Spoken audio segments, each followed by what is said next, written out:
Want to, you got 58 seconds.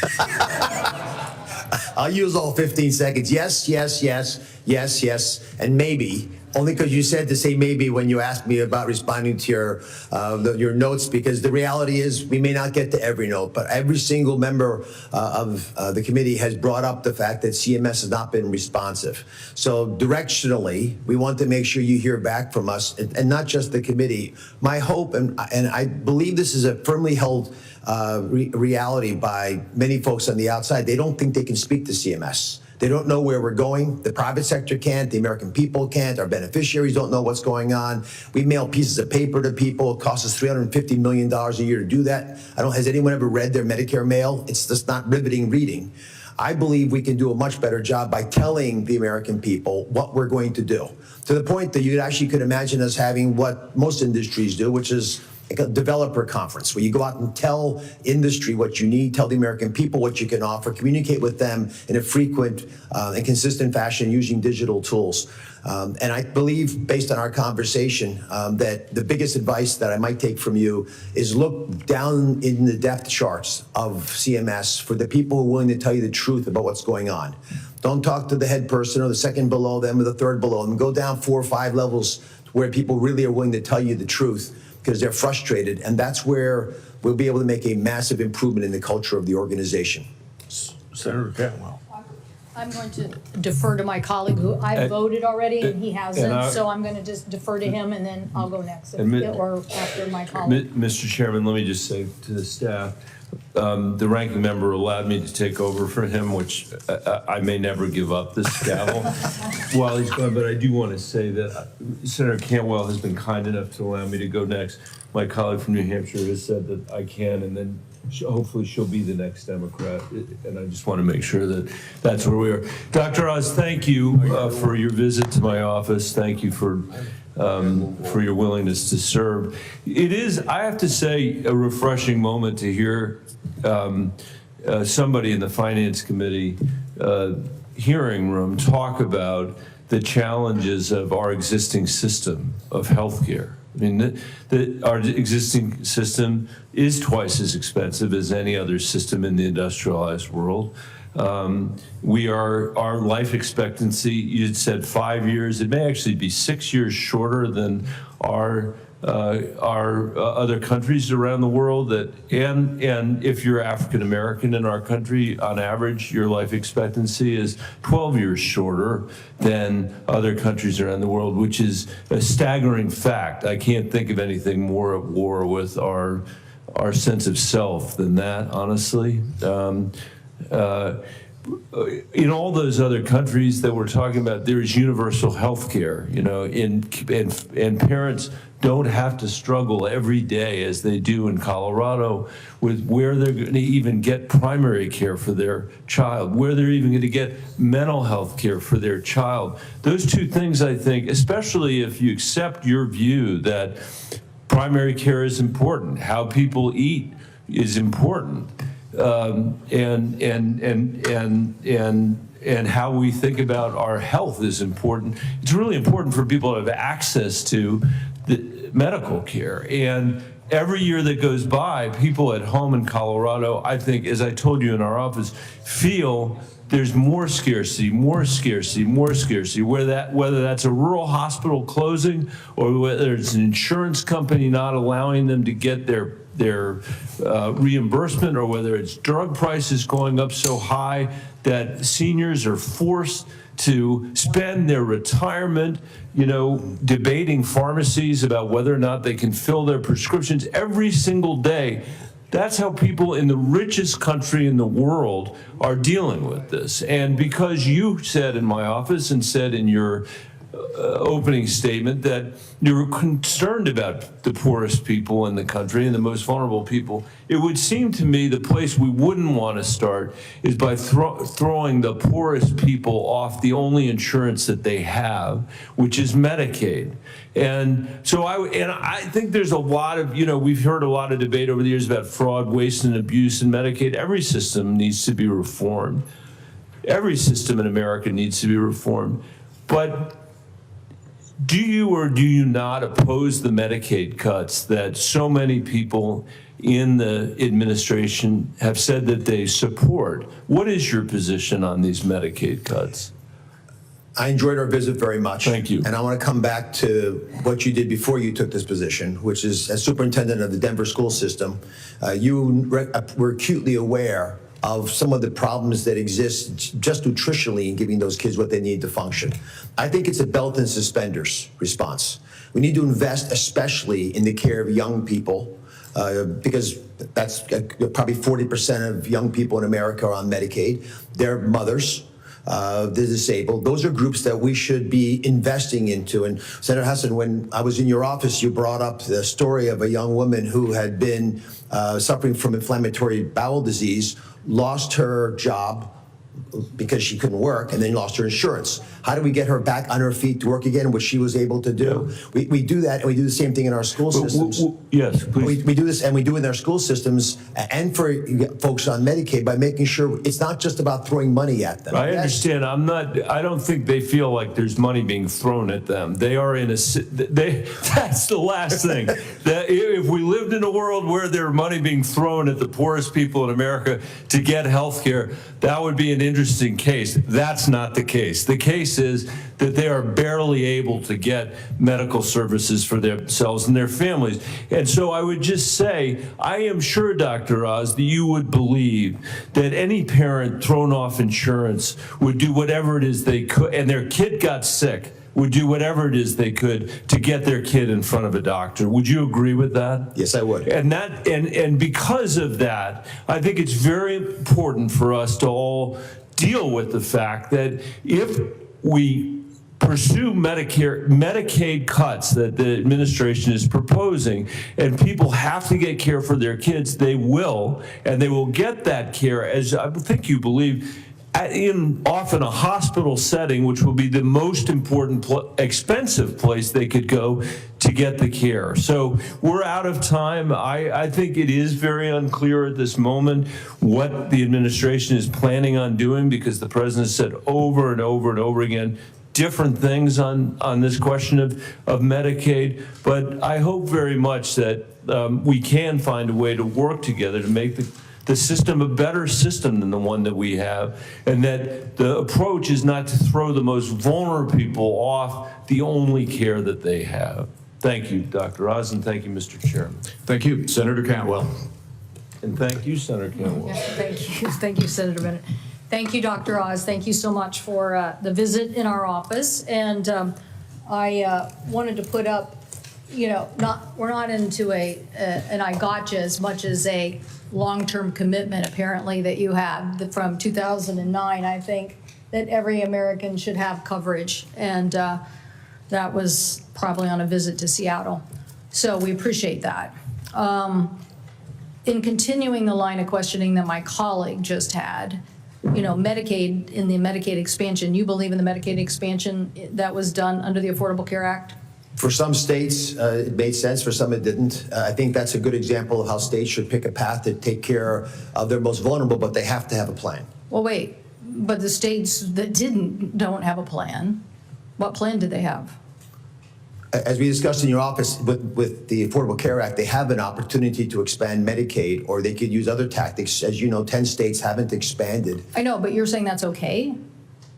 As long as they have a plan to address their challenges of dealing with the underserved populations. What plan? There are these multiples. Well, look, I don't have the numbers right in front of me, but I'll get those. I guarantee you they have lots of people unserved. And as my colleague just said, that oftentimes exacerbates the cost onto hospitals in more expensive care instead of getting coverage. You and I talked about this concept of bundling up the working population at 150%, above the Medicaid rate, as New York has done, as Minnesota's done, as now other states are trying to do, and creating that incentive juxtaposed to the exchange. Do you believe in that concept? Well, we discussed in Washington State how you had a very innovative program before the Affordable Care Act that actually seemed to make sense to me as you described it. I've not studied it in detail, but I like the idea that there are multiple different approaches to moving people from Medicaid, if they're able to get off Medicaid, into the workforce. And to do that, you have to support them in order to afford insurance. So some transition process, if you're able to get off Medicaid, to get you onto a private insurance company prevents the gaps in care that often do result in extraordinary expensive admissions. I'm saying something else that I hope my Republican colleagues will listen to.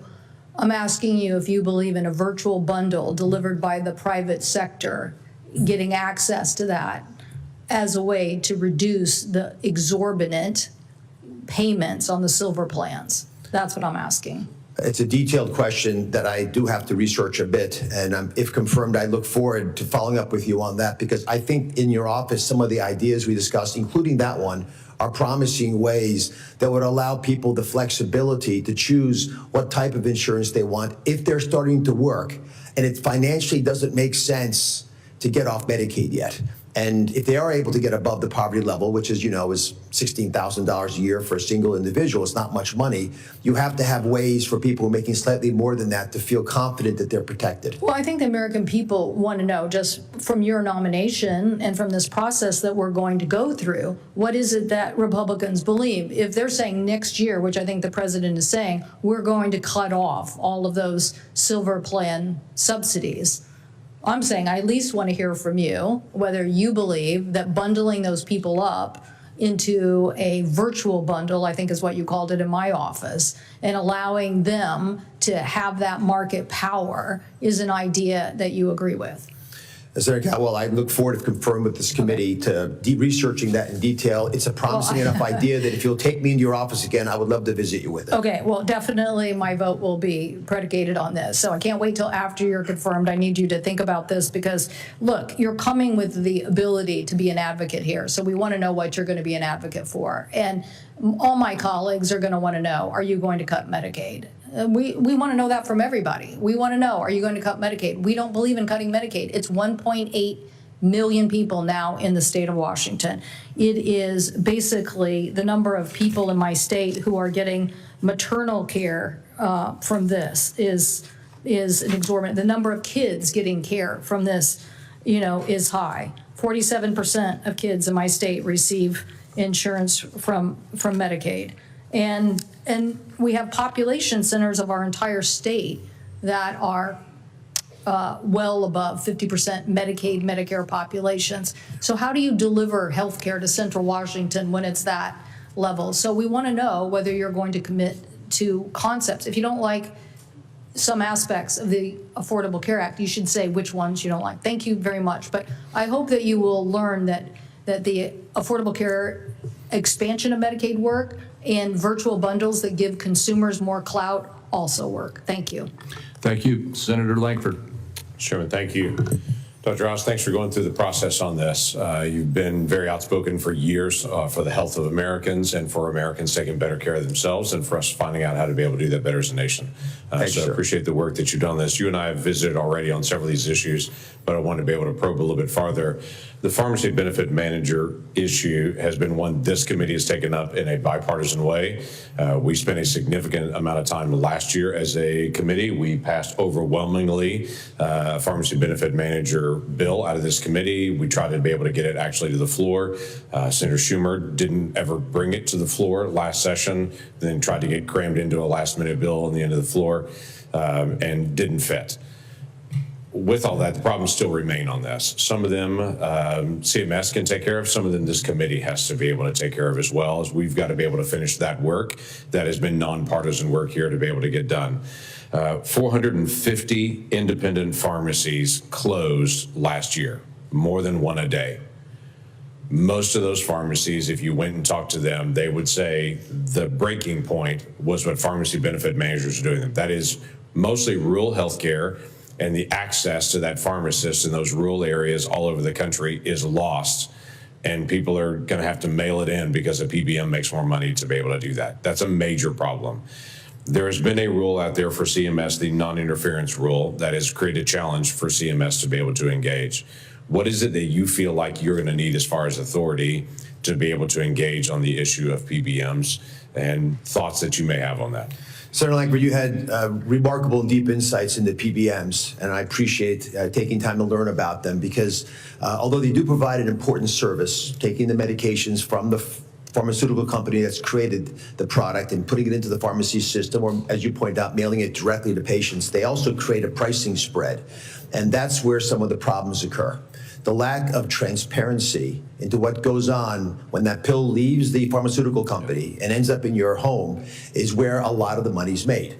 And so I think if we can bring or insist on complete and radical transparency in what's going on with our drug markets, it would help CMS tremendously because it would allow us to understand, for example, is there spread pricing going on where those pharmacies that are going out of business are paid a much lower number than people are charged for the medications that they're getting, and then paid for by the U.S. government or other sources. Those are a problem. It's also an issue, as you know, if the actual rebates that are given, which is part and parcel of the PBM system, an archaic but widely used approach, if those rebates are actually fully rebating the monies that's being saved by the negotiations done by the PBMs. And I don't think anyone in this room, and hopefully no one watching, would ever think of doing a transaction where they didn't have a little bit of insight into what everyone else in the party was involved in how much money they were going to make as a result of the negotiated result. And I believe, in order to protect the American people, and President Trump has been very clear on this, want to reduce the cost of medications to our government and to the American people, the copay. That's not happening right now, and we can do better. And the PBMs are one way of affecting that change. Yeah, we certainly can. The rural healthcare and the provision of that is a challenge. It is a challenge all over the country, and there are occasionally folks in Washington, D.C. or in urban areas that don't think as much about rural America. Those of us that live in rural America and those families that we know firsthand know they also have heart attacks, they have babies, they have lives and struggles and emergency situations. They need access to health care. They also need someone to be able to talk to say, hey, I've got a question about drugs and about the interactions and what this looks like. That's their local independent pharmacist often on that. One of the areas that PBMs has been particularly bad on is this issue about tiering, where brand name drugs will come out, they'll give a rebate if the generic that's going to compete against them will go in the branded tier. That drives up the cost for American taxpayers. It drives up the cost for the federal government. It is a big issue on that. The latest studies that came out said more than half of the generic drugs are actually on the wrong tier. That's an issue that we need to be able to address legislatively, but it's also an issue that I think CMS can also engage with directly on that. So I'll look forward to that conversation in the days ahead of how we can actually do that. I want to bring up one other issue. We have a shortage of nurses around the country. President Biden's CMS put out a new rule saying to long-term care facilities, nursing homes, other facilities, that they have to have 24-hour care for a RN that's in that location. Now, that sounds like a great idea unless you're in a town of 5,000 people and there's just not another nurse that's available to be able to do that. So the real result of that is it's going to close rural nursing homes all over the country on this. This is an action that the Biden administration CMS took directly on this. This will be an issue that you'll have to be able to address soon on that. I would ask only that you come back and review that, because we'd like to keep rural nursing homes and long-term care facilities open and available for those families, not have them closing and just tell them in rural America, drive 200 miles with your family to get access to care. Senator Langford, thank you for raising that. It's an issue that I have spoken about with community groups quite a bit in preparation for this meeting. If confirmed, I pledge to come back to you with my thoughts. Senator Wyden brought up the exact same issue from the other perspective. So I appreciate the arguments that are being waged here. They're thoughtful ones that deserve more attention, and it'll be one of the earlier things I focus on. Thank you. Thank you, Mr. Chairman. Thank you. Senator Cassidy. Dr. Oz, I'll overlook the fact that behind you are some of my former staff members who have been stolen by the department from my department. So They're well trained, sir. I'll overlook that. Prior authorization, you're a provider. You know how sometimes care delayed is care denied. Speaking to a surgeon in Florida who said if he had gotten the prior auth like that, the surgery would have been less expensive, the rehab shorter, the patient's outcome better. Your thoughts, you're a provider. What do we do about prior auth issues in the Medicare Advantage program? Senator Cassidy, thanks for your years of service to your patients and to the clinics that you've helped run and create, as well as the service in the Senate. And I've enjoyed our conversations, numerous ones, about broad healthcare policy. This issue of pre-authorization is a pox on the system. We spend 12% of the healthcare budget on administrative costs. Pre-authorization is misused in some settings. There needs to be a mechanism to confirm that procedures are worthwhile, but I'll offer some ideas on how this might work. And if confirmed, I'd love to push some of these ideas and share them with other members of the committee. There are about 15,000 procedures that could have pre-authorization. They represent most of the things that are done. Not just operations, but medications that are given, et cetera. Insurance companies today use pre-authorization for about 5,500 of those procedures. But interestingly, not all insurance companies focus on the same things. And even within the idea that's the procedure that's being pre-authorized, the criteria for accepting it are also all over the place. So it's very difficult to automate that. And so it tends to be misused because it stalls the process, as your physician colleague in Florida pointed out, makes it more expensive. And we're spending money, wasting money, trying to do a process that should be automated. I would argue we could limit the number of pre-authorized procedures to 1,000. Be very clear. If you're going to have a knee replacement and you can bend your knee more than 120 degrees, you don't get to get the knee replacement, or whatever number you want to put in there. And then if we know those numbers ahead of time, like a credit card appropriate, credit card approval doesn't take you 3 months. You know immediately whether the transaction's approved or not. We will be able to do something similar so that pre-authorization can happen rapidly. And let me ask you this then, because my docs will be so frustrated because they have previously gone through step therapy with the patient to get them, okay, this medicine didn't work, this medicine didn't work, this one didn't work, now this one finally does. Yeah. They change plans and they're being asked to go through step therapy once more, therefore giving the patient a valley of lack of response until they get to where they've already know they should be. Thoughts? Senator Cassidy, that is one of the most frequent complaints I hear from physicians. Patients see it on the other side, which is, I can't get the treatment. I'm in agony, I'm in pain. I really know what works for me, but no one will give it to me, even though I have insurance. Like, I'm part of Medicaid, I'm a beneficiary. I should be allowed to get access to this medication, which I'm told is in the plan, and yet it gets slowed down. This is a place where it's a matter of competency. This is not a Republican-Democrat issue. If we can do the job that's been assigned to us at CMS in a competent fashion and revisit some of the assumptions we've taken for granted for decades, that's being a good one, and use technology that today could help us. Because we have AI support tools, navigation systems that could pretty quickly adjudicate whether you should have to wait even a day to get the medication that will get you out of pain, or even a week for the procedure that you should be allowed to have. It'll take a lot of the angst out of the system for the American people. I mean, healthcare executive. I'm with you on that, and I've got limited time. Let me ask you one more thing, or a couple more things, hopefully. There are local determinant decisions, or regional determinant decision, and Medicare is supposed to cover something unless it is said not to be covered. I'm told that there are MA plans which are reversing that and saying they will only cover something if there is a positive determination that it should be.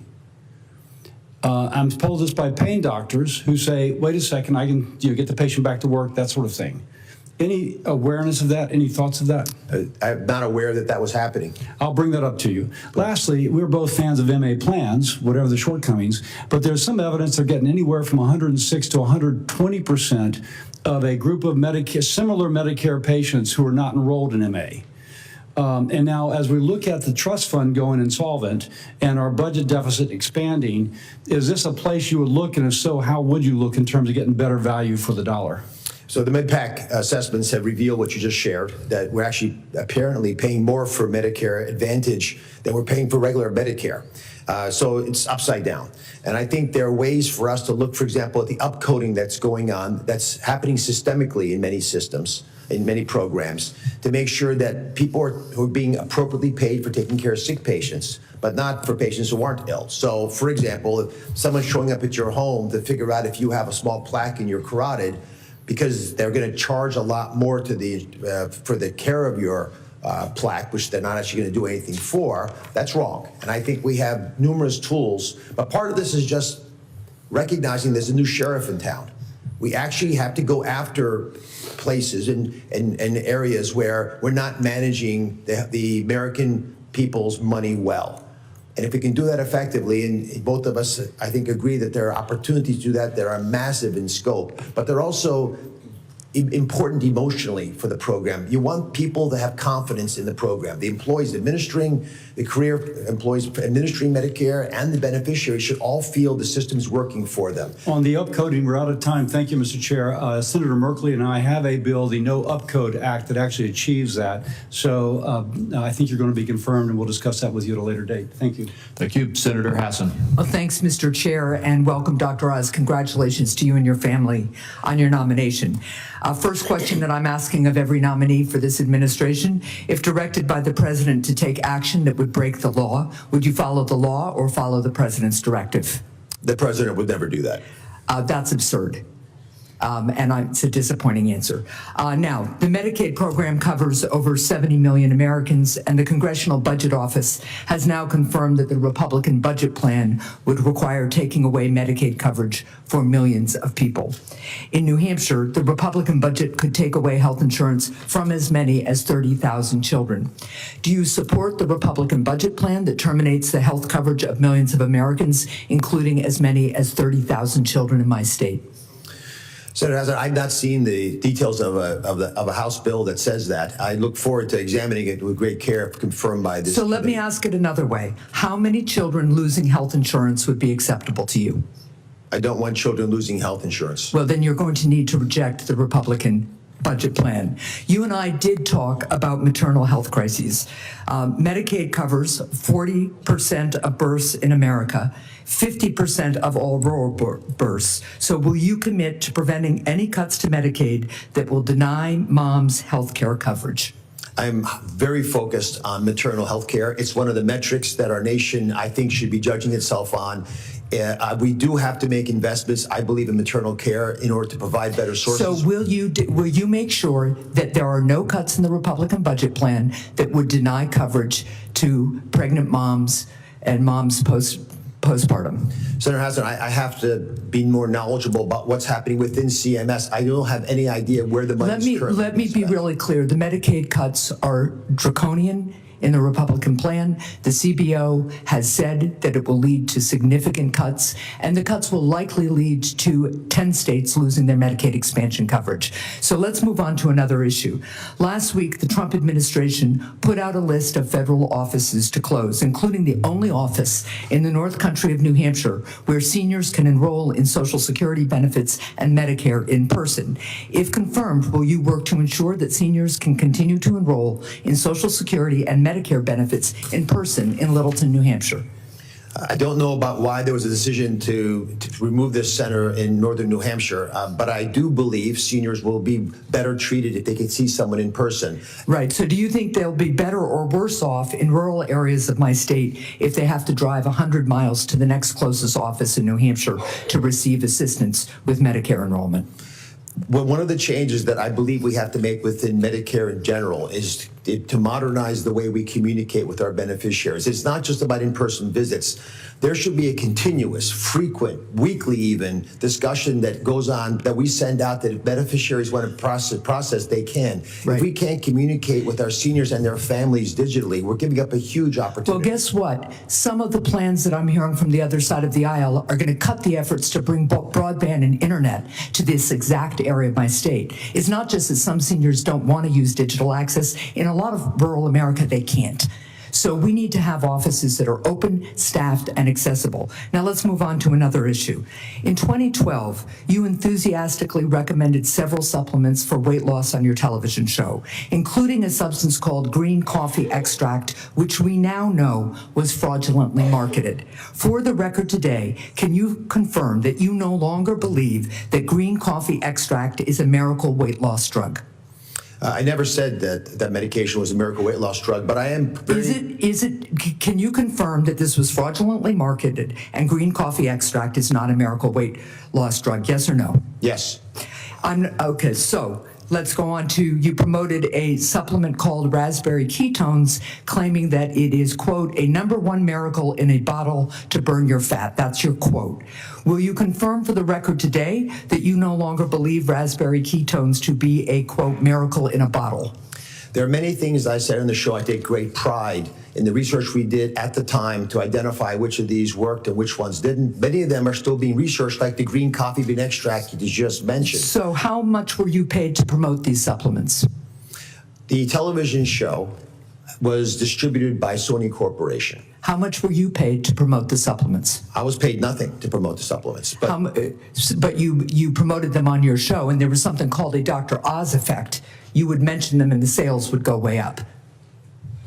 that was written about by the press. That was not something that I would talk Well, about on the show. I will just go on the record that you have been nominated to run the largest health programs, the set of largest health programs in the United States of America. And it seems to me you are still unwilling to take accountability for your promotion of unproven snake oil remedies to millions of your viewers. And that's really concerning. Thank you, Mr. Chair. Senator Whitehouse. Dr. Oz, over here. As we spoke about when you visited, I want to talk about some Rhode Island issues, because Rhode Island has a very fundamental issue, which is that between 2018 and 2023, which is the most recent years for which we have data, Rhode Island hospitals were paid less than nearby Massachusetts and Connecticut hospitals by a margin of over 20%. The margin of underpayment for Rhode Island hospitals compared to hospitals across the border ranged from between 20% and 28%. As a doctor, I think you pretty well understand that if you've got two hospital facilities that are less than an hour apart from each other and that are in the same regional healthcare market, and one is paid 26% less than the other, you have created a massive and harmful distortion. Rhode Island has been on the losing end of that distortion for years, and I am sick of it. So I'm flagging that for you right now. One of the potential ways out is the AHEAD program, because a fee-for-service billing is going to screw Rhode Island, and we can't fix that. The way to do that is to get out of fee-for-service and to a value-based program. We just heard that the AHEAD program is going to continue forward. I'm delighted about that. You and I are going to be in touch about making sure that Rhode Island's AHEAD program competes fairly with Connecticut's AHEAD program, because they work off a cost basis. And our cost basis has been suppressed by 20 to 28% lower payments. You can't pay your nurses, you can't pay your cleaning crews, you can't pay your phlebotomists the same amount when your revenues are 26, 28% below your competition. And let me just add to this by pointing out, you know this area, right? You practiced in Boston. I went to school in Boston, but I practiced in New York. Okay. So from going to school in Boston, you probably know that Rhode Island's hospital complex in Providence includes Rhode Island Hospital, which is the only level 1 trauma center in southeastern New England, the only level 1 pediatric trauma center in southeastern New England, the only verified burn center in Rhode Island, an academic medical center, a teaching hospital, has a pulmonary hypertension center, and obstetrics and a NICU are at women and infants. It is a node of connected buildings that provides extremely high-level care. If a president is in Martha's Vineyard and gets hurt, Rhode Island Hospital Trauma Center is where they're taken. They fly right over St. Anne's Hospital in Fall River to get to our hospital in Rhode Island because we made the investment in level 1 trauma care. St. Anne's Hospital that they flew over would be paid 20+% more for the same services while delivering none of those options. So I'm going to be on you like a ferret to get this fixed. It is totally unfair. Bacchus Hospital is probably a 25-minute drive into Connecticut from Westerly Hospital in Rhode Island. It's probably a 25-minute ride from our trio of world-class hospitals, Rhode Island, Hasbro Pediatric and Women and Infants, to St. Anne's Hospital, just out 195. And for the same service, we get paid 20 to 28% less than in those hospitals. I am so sick of CMS right now, it just makes me infuriated. For years, CMS has sat idly by, looked at that payment differential and said, oh, what a pity, too bad, we're not going to do anything about it. And we tried to fix it through the AHEAD program. Oh, well, maybe, but I don't think so. So we really need to get this fixed. It is wrong, and it is really dislocating healthcare in Rhode Island. We have doctors moving over the border to take advantage of better payments. We have a fight for staff when we have to compete with other hospitals within the same commuting range that get better payments. So I have 10 seconds left. I'll leave it at that. You heard a lot from me when you came to sit with me. You heard a lot from me today. I'm going nowhere on this. In the years I've been fighting it, not once has any person at CMS ever been able to provide any excuse or any justification for it. None. They don't even try to justify it. They just don't give a red hot damn about this incredible unfairness that is dislocating and warping our healthcare system. So if you'd like to respond briefly, please do. I suspect I'll hear you look forward to working with me on it.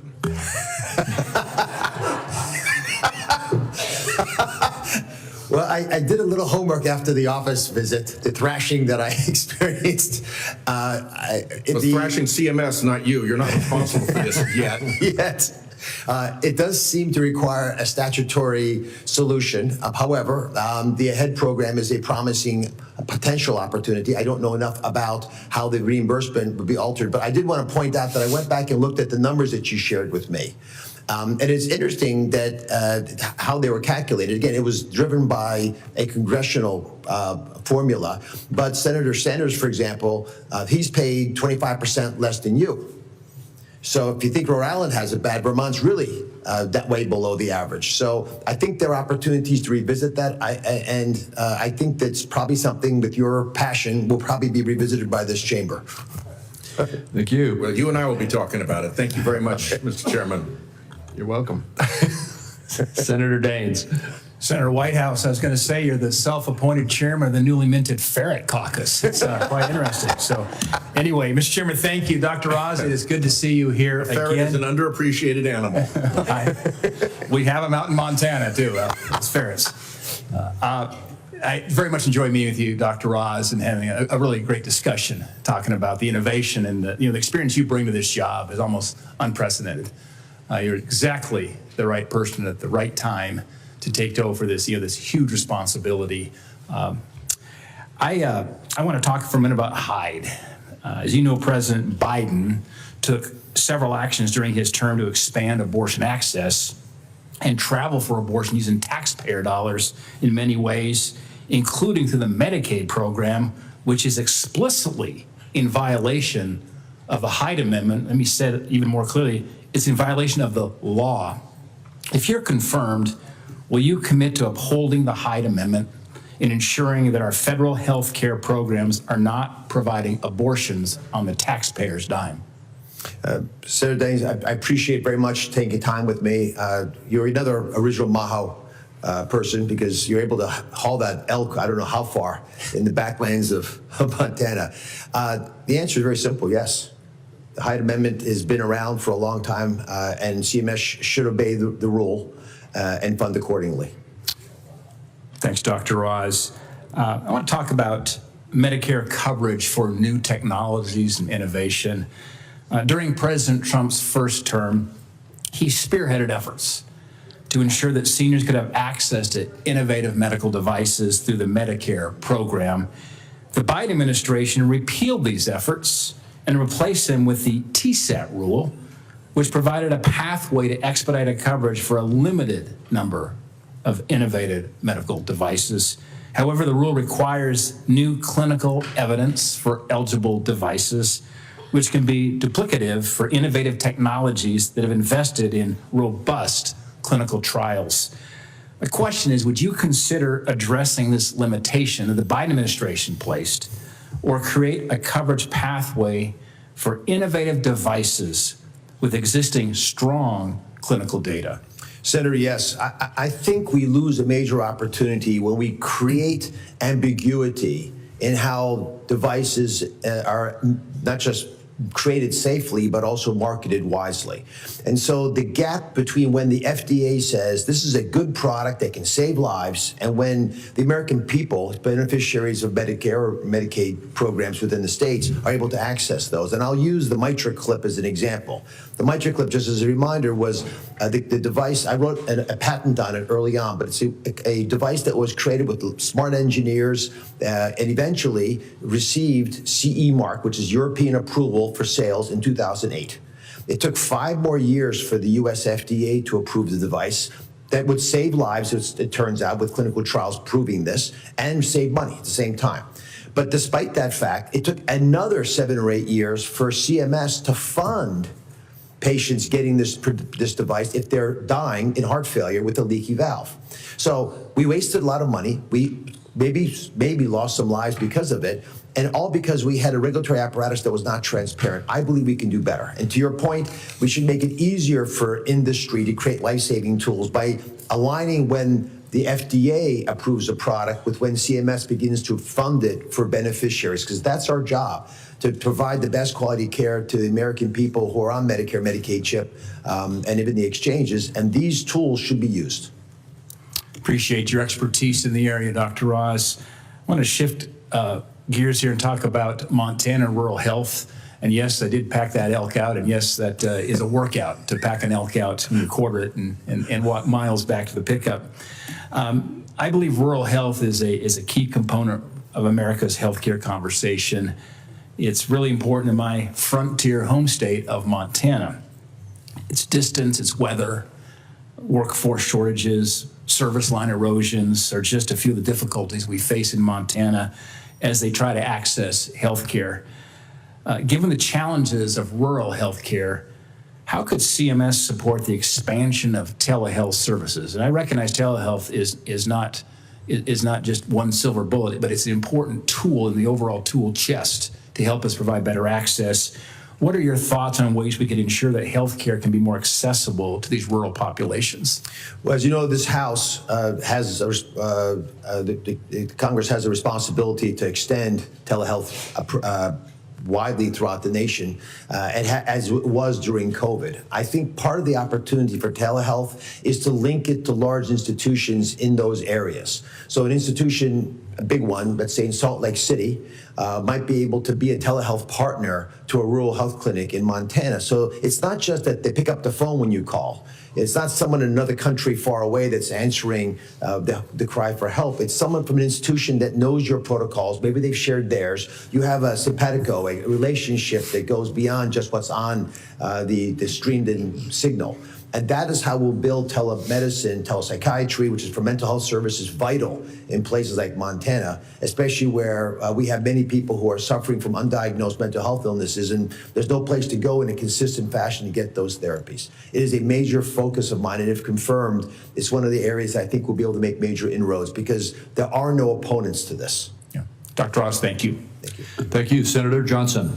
Hey, Mr. Chairman, Dr. Oz, welcome. Sorry I've had to go bop in and out, so I haven't heard all your testimony, and sorry if I repeat.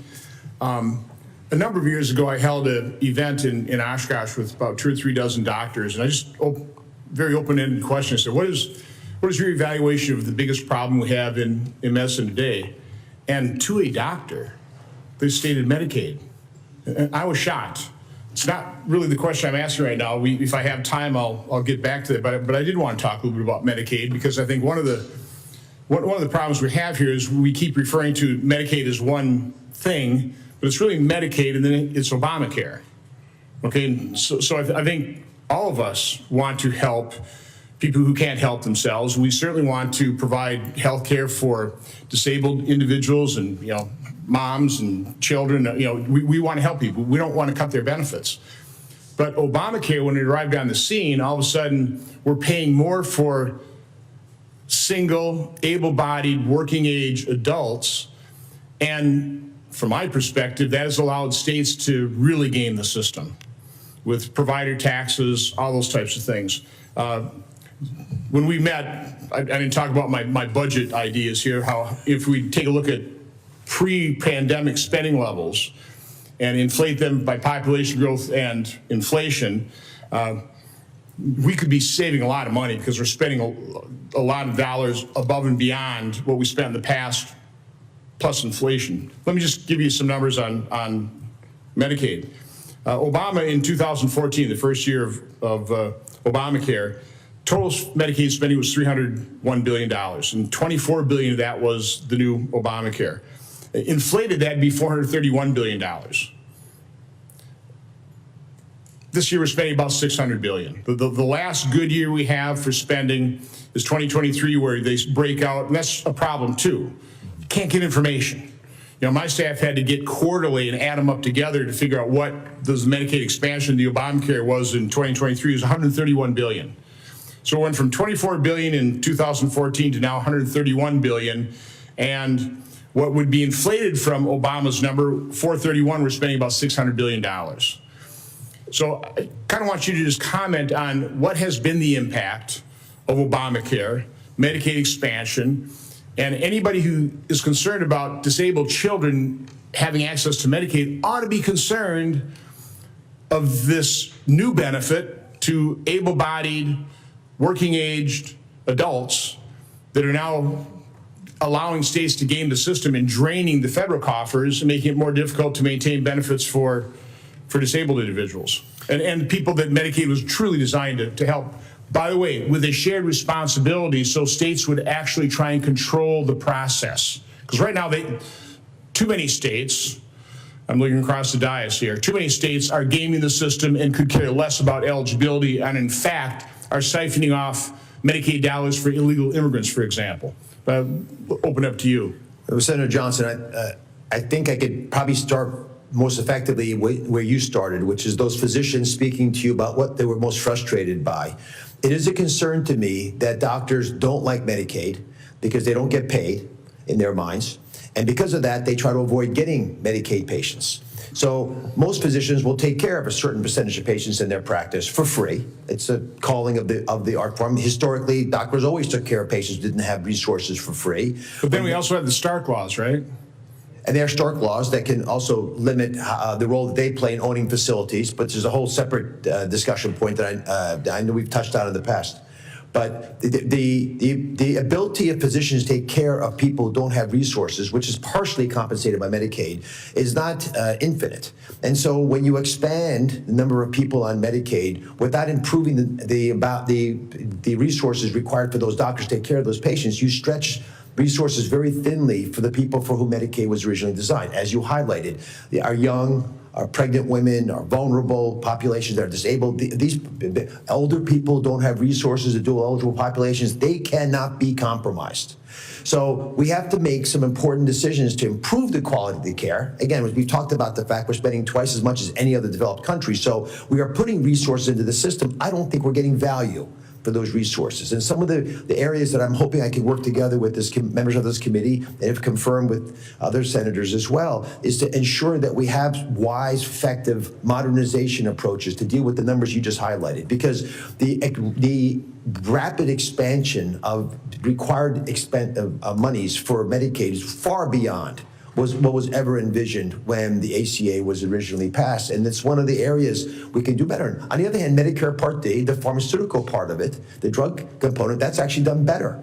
So there are ways for government to do this well. And I think I maybe speak for many folks here that our biggest enemy is nihilism, is a lack of hope that we can fix what's going on at CMS. I am very confident, and I do believe that we have a generational opportunity to seismically shift the way we deliver healthcare services so that we don't have the highest mortality rate for women delivering babies amongst the top 50 countries in the world, that we're not having folks falling through the cracks wrongly, immorally in our system. And I think being wise about those maneuvers can allow all of us to proudly stand up and say, we are the great society, and like all great societies, we take care of our most vulnerable.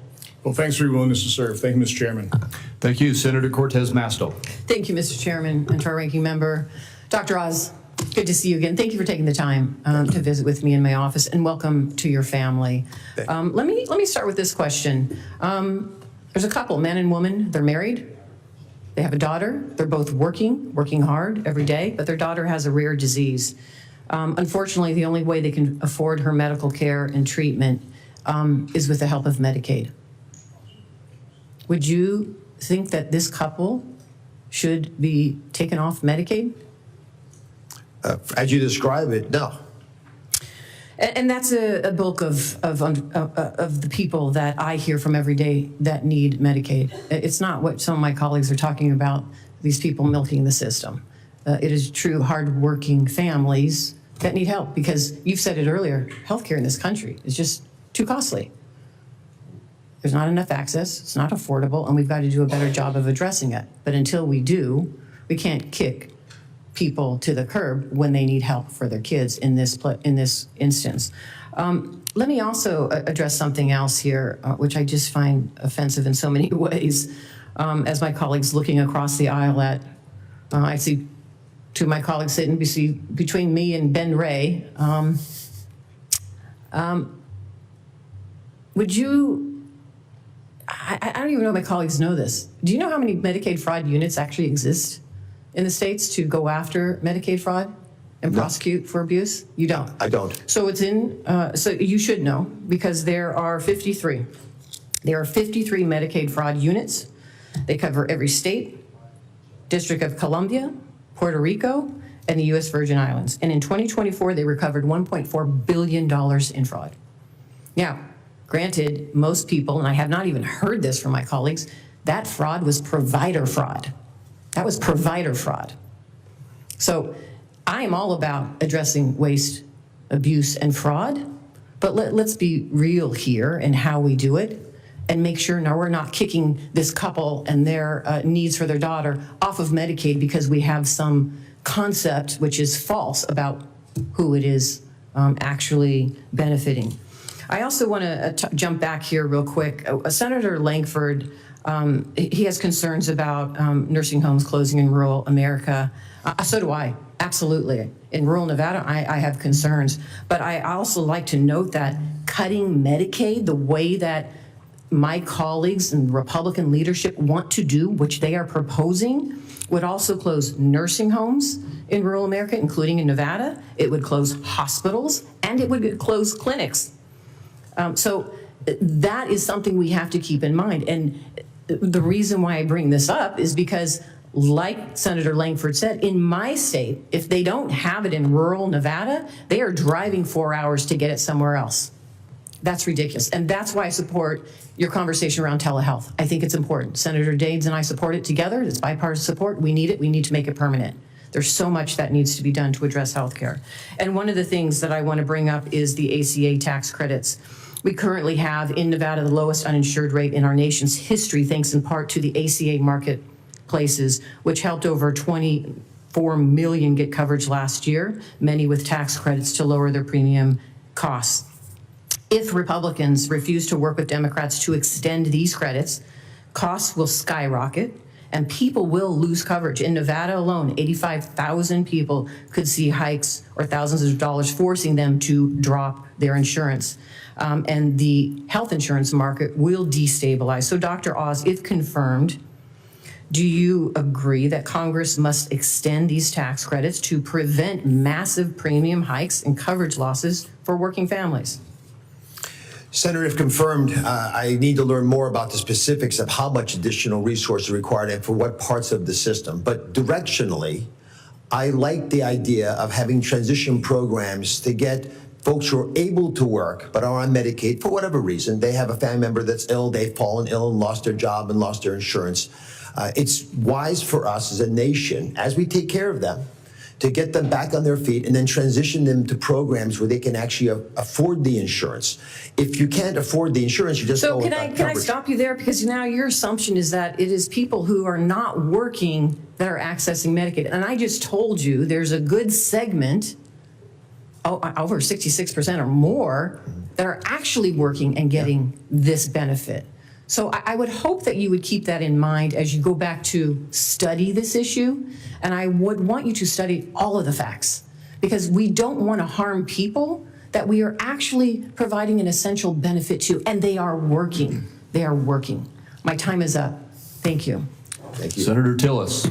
Thank you, Mr. Chair. Dr. Oz, thank you for the time that we spend in the office. How many members you meet with? I met with every single member except Senator Sanders, who I caught in the elevator coincidentally yesterday. So, but he's been on my show, so I met him before. Oh. Well, I appreciated the time. I thought we had a very good discussion, and we covered most of the topics that I needed to convince me I was going to support your nomination. You and I spent a fair amount of time geeking out over organization change. And give me an idea of how you're going to spend your first 90 days. Your advice actually I took to heart, and it was directed at how do you lead a large organization. So there's, first up, the whole broader idea of what's the shared vision? Where do we want to head? And as a group, if we can get people excited about their jobs, they'll show up, not just show up physically, but emotionally. You also cautioned me that I should look beneath the leadership to what people in the rank and file, maybe 3 or 4 levels down, are thinking and saying about the organization, because they have remarkable wisdom and often they're not heard. So these are the career officials. There are almost 7,000 people at CMS. So it's a lot of folks that we want to talk to. CMS has another interesting dynamic, which is it's got about 40,000 contractors that it does the work through. So we want them to feel the same pride of authorship for what comes out of CMS. We want them to believe that the charge they've been given is a sacred one, to take care of our most vulnerable. And because it defines who we are, it's something that we cannot skirt in any way. I think you can be an enabler, and all of my experience with enterprise transformation, the best ideas came from the organization, not consultants. We just got their recommendations elevated, and then we created sustainable change. And I think you have to get resources outside of the agency to get the best of all the ideas inside of the agency. It's counterintuitive. I do have a question for you. If confirmed, as we're going through and trying to do all the enterprise efficiencies that the DOGE effort is after, when you're confirmed, I strongly believe that Senate-confirmed leaders of agencies have to be at the helm. They have to be the ones. It will undermine your ability to manage your organization if they think there are two different ways or 2 different bosses, for example. DOGE makes a lot of sense, but pretty quickly, all of that has to be operationalized in a way that you, the leader of CMS, can manage and execute. Do you agree with that concept? I agree. I'm a heart surgeon. You don't go to the OR with 2 surgeons. One person has their name on the chart. It's an ongoing discussion point at Columbia that in your time of need, you don't want to be surrounded by intellectuals. You want to be surrounded by people of action. So one person goes in there, when there's a bleeder, they decide what stitch to place, they put their finger on the hole, they deal with those issues because they're the one that's responsible to the family. When I was Speaker of the House in North Carolina for 4 years, and I had a lot of people coming up to me recommending health care, proposing legislative fixes. I told them all the same thing. Don't come to me unless you have an idea for obviously maintaining current outcomes. But unless you have an idea that reduces costs, improves outcomes, or increases access. If you have 1 of them, I may be interested. If you have 2 of them, you've definitely got my attention. If you have 3 of them, we're going to get the bill passed. And we did. And we worked on the Medicaid program in North Carolina. We did not allow Medicaid to get expanded under Obamacare when I was there because we had to clean up the mess that I inherited. And then the subsequent speaker did expand Medicaid, and I think it's working pretty well. I did have a question on, there were a couple of people, by the way, I complimented Senator Whitehouse on ferret, being after you like a ferret. We all need to be after you like a ferret. I used to have a ferret named Garrett. Actually, I just realized I got a staff named Garrett. But I like the analogy. We need to be after you because it's interesting in these questions that are being, everybody's frustrated with Medicaid, right? Everybody thinks we can do some work on Medicare. But this has been a bipartisan failure to really modernize and make leaner and put more money in patient-facing operations. We've got to have less money in all the plumbing. And so I just want a commitment from you. Within your first 90 days, would you be willing to host a meeting on your turf with any of the members of the Finance Committee that would like to see your vision for enterprise transformation for CMS? Senator Tillis, I would welcome the opportunity to host members of this committee and other interested parties. In fact, I need your help. And let me just speak to one issue, since you brought it up, and your expertise historically had been enterprise transformation. There are probably 150 people who control healthcare in America, and they don't really want anything to change. This is not an accident that we're here. And Senator Marshall, you know, I could. Well, I'm going to be sensitive to everybody's time, but that's why I'm going to give you a copy of this book. Do you remember this book? Yes. I'm going to give, I ordered copies for a lot of my colleagues. It's called Who Moved My Cheese? It's a story of a maze that you're going to find yourself in at CMS. And there are two types of people that are going to be in that maze. Sniff and Scurry, who were the mouses who figured out where the cheese was and they embraced change, and Hem and Haw. They were the little people in the maze who just resisted any idea of change. But ladies and gentlemen, all the frustrations we have, whether Democrats are in control, we're complaining about it, or Republicans in control, they're complaining about it, are structural problems where we need to set politics aside and enable a leader to fix it.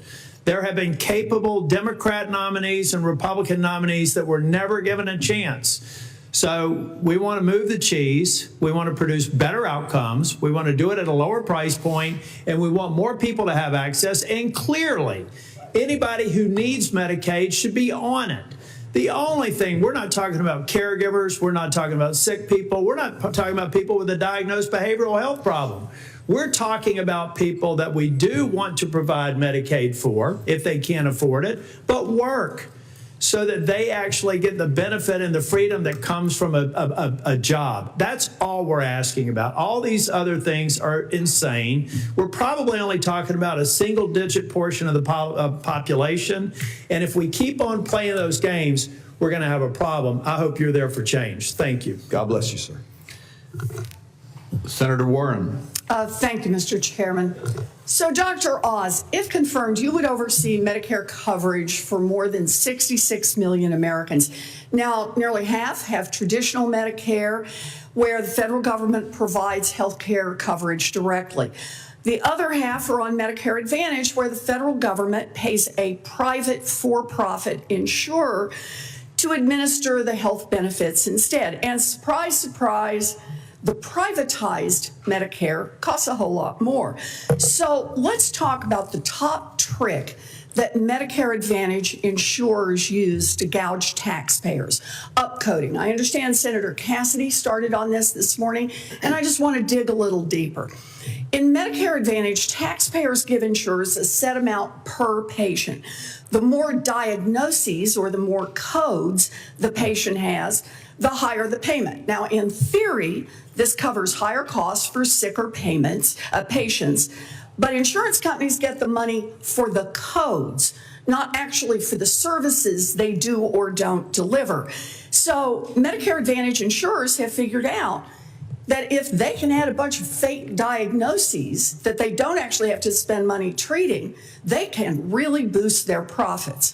One example, last year, the Wall Street Journal identified 66,000 Medicare Advantage patients diagnosed with diabetic cataracts who had already gotten cataract surgery. Now, that is, as you know, anatomically impossible. So, Dr. Oz, insurers pocketed an extra $178 million in taxpayer money last year, thanks to just this one fake diagnosis. Does that sound like Medicare fraud to you? Senator Warren, I appreciated you spending time with me in your office. The answer is yes. It's Good. anatomically impossible, and I'll give you one more example. Okay. Which is sending someone to your home, which you brought up in the office. If you're going to say it, I won't say it, but you pointed out something that's very real, which is if you send someone if an insurance company sends someone to your home, there's probably a reason for it. And so if they're doing ultrasounds to look for minor atherosclerotic plaques, which is not really something that needs to be treated, and most Americans have, it's primarily done to upcode you, which has two problems. One, it's cheating because you're able to charge more for those patients, but then people who truly have limb-threatening peripheral vascular disease, who have that box checked in their care, those companies, insurance companies, don't get paid more. Those doctors don't get reimbursed more for doing what is ethically correct. So it doesn't just help the scoundrels who are stealing from the vulnerable, it's actually hurting the people trying to take care of those vulnerable populations. In fact, let's talk about how bad that upcoding is that comes from the home visits. HHS Inspector General found that in 2022 alone, United Health used these home visits to add about $2.3 billion worth of diagnoses that led to absolutely no treatment. And I take it you think that sounds like fraud as well. We are, I think, as an agency, aware of this. I haven't been in there yet, but if confirmed, this will be one of the topics that is relatively enjoyable to go after because I think we have bipartisan support. I love hearing this. So upcoding is a scandal. And overall, we know that Medicare Advantage overpayments cost at least $83 billion in a single year. So $83 billion, remember that number. Last month, Republicans in the House passed a budget framework that sets up $88 billion in annual cuts to health care, Medicaid funding for seniors in nursing homes, and for people with disabilities who have a home health aide and more. So Dr. Oz, I have a simple question.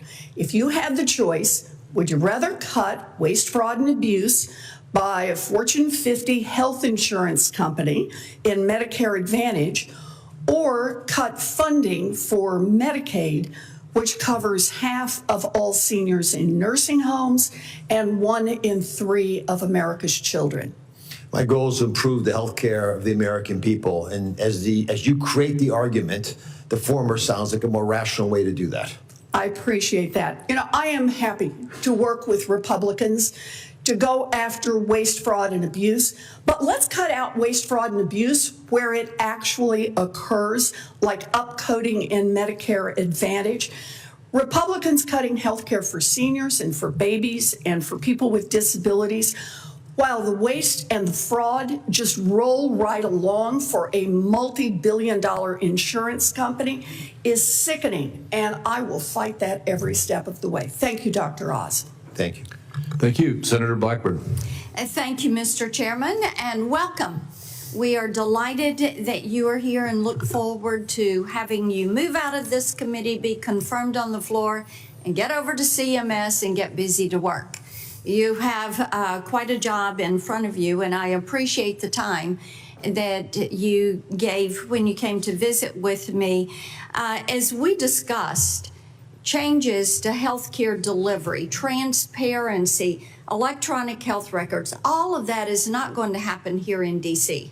It's going to happen in places like Nashville, Tennessee, and individuals that are entrepreneurial in their new starts in their companies that are addressing so many of these delivery and access issues. And as you've heard, there's great frustration with Medicare, Medicaid, the fraud that exists.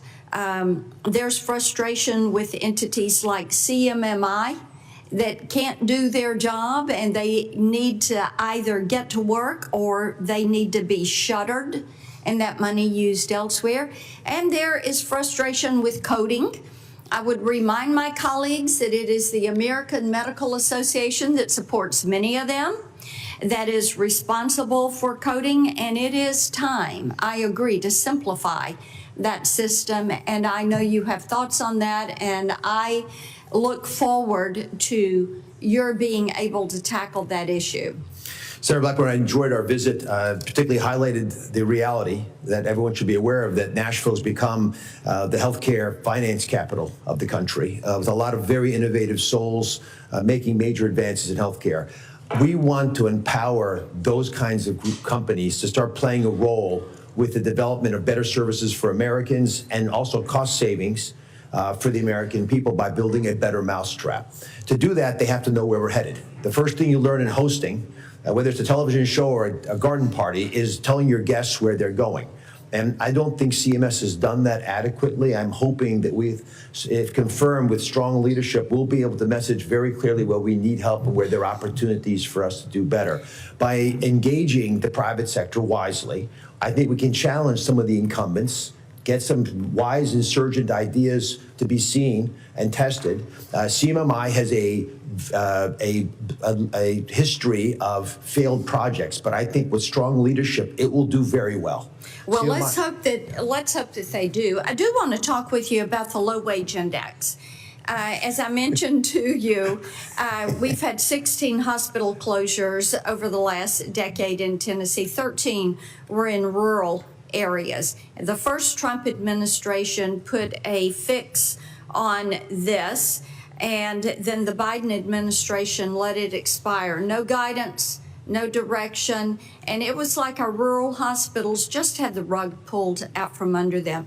Can I get a commitment from you that you will indeed address this disparity? You have my commitment, if confirmed, to address broadly what we have to do with rural healthcare in America. It's not just hospitals. As we discussed in your office, there's some great institutions, 300-bed hospitals built in 1970 that really shouldn't be a 300-bed hospital anymore, even though it is the only place to get care in that area. We have to provide a better solution for the people in those areas, a financially viable one for the community, and one that actually protects the state coffers.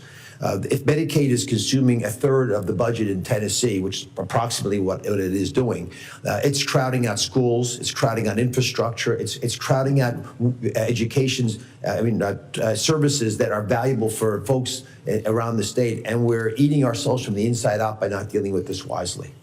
And you've heard several of us mention Medicaid funding and concerns there with the fraud that exists in Medicare and Medicaid programs. And every time someone defrauds one of these programs, whether it is on providing care or receiving money that is not theirs, it really hampers the ability to get care to people that need it.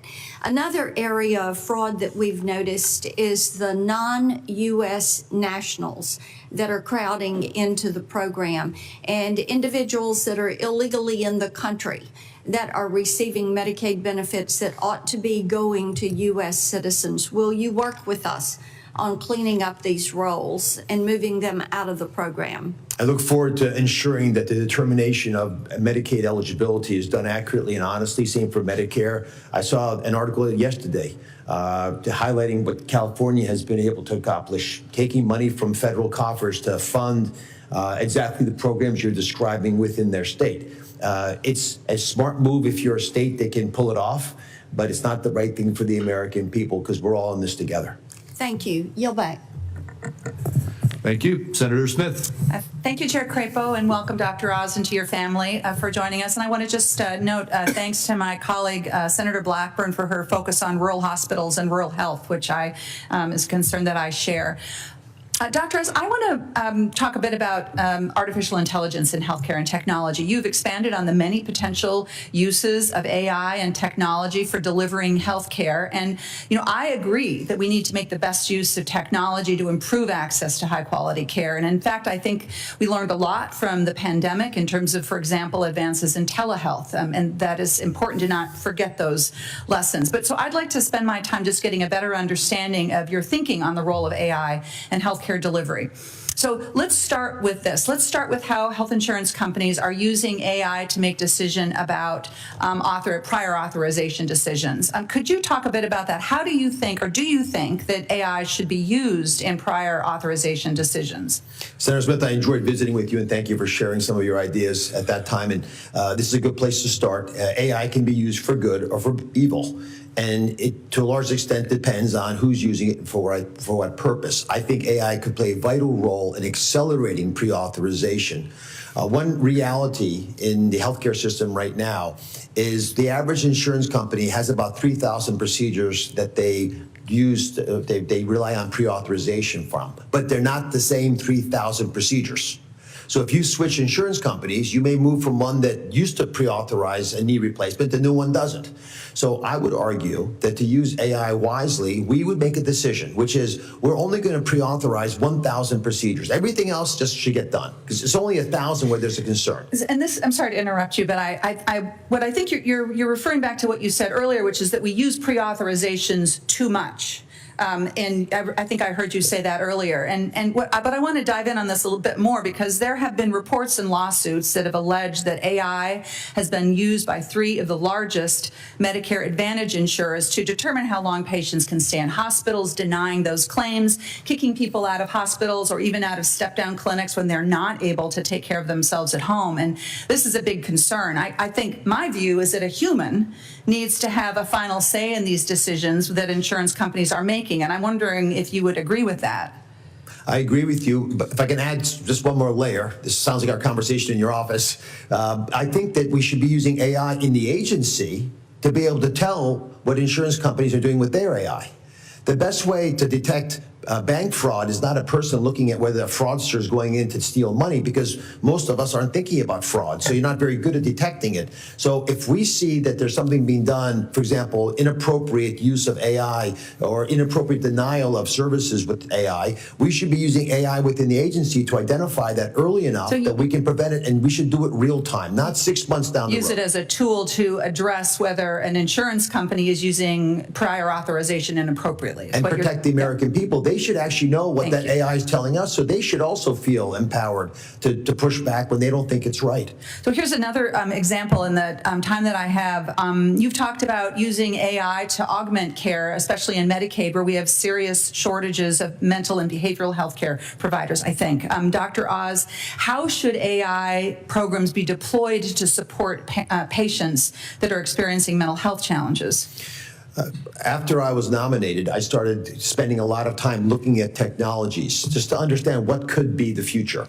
And after meeting with a lot of the leaders in artificial intelligence, I am seeing a lot of different demonstrations. I can attest to you that we are months away, not years away, from having AI tools that could have a conversation with someone that you care about, pick up subtle details about how they feel emotionally about a problem, whether they're going to follow through with dealing with it, do they really understand what the doctor or nurse told them. All of this is going to become part of the fabric of how we expand services. And this is not about removing doctors. I agree with your first premise that humans have to be involved, but an internist who's capable with decision support and a little bit of help from AI dealing with the intake could see twice as many patients. I'm making that number up. We don't know that for sure, depending on the severity of the illness, but see a lot more patients in order to get through the day, and that's better resources for everybody. So here's the concern that I have with this, because I think sometimes this is not transparent to patients, and that to me is extremely important. It's been documented that there are chat bots out there that have been advertised as providing social and emotional support and even representing themselves in one case as a real licensed mental health providers when they're not. And we have documented that some of these bots have actually encouraged, in some cases, suicide or self-harm or even violence. And addressing this misuse of the technology seems to me of grave need to our society. It's a well-identified problem. AI should worry us all, but I do believe it's a tool that if used appropriately, and I think Congress will have to play a role in making sure we do that wisely, could help a lot of Americans and certainly will help the provider groups, but we have to be able to put guardrails around its appropriate use. I'm out of time. Thank you, Mr. Chair. Thank you. Senator Marshall. Thank you, Chairman. Welcome, Dr. Oz, Lisa, family. Thanks for being here to support your husband and your dad. It means a lot to us. I'm glad they're still here. Yeah, they're still here. So welcome, Dr. Oz. Just a kind of a big picture question. Why did you go into medicine, and what are some of the highlights or the most rewarding parts of your career? I don't think there's a joy greater than looking a patient in the eyes and recognizing, both of you, that you're there for each other, that nothing will get in the way of you providing the best care possible. It's not that there won't ever be problems, but you'll be there emotionally supporting them. And if you've been gifted with teachers, as I was, that could educate me about how to take care of patients, you get to watch them get better. And feel a joy inside your heart that can't be matched. I don't believe in another field. It's why my son Oliver, this one over here, is going into medicine. I think it's why I went into medicine, because I saw my father go into the hospital and do things like putting needles in people, which that looks painful, but the patients would smile and thank him for it, paradoxically. And that's why I think it's also appropriate for physicians, as you have, and other physicians on this committee, Dr. Cassidy, to enter government, because we're trained to tell people things that they need to hear, but aren't pleasant. But that's how you get the system to work better. Thank you. You know, everyone's giving you advice up here. I get to give you one piece of advice. You need more nurses at CMS.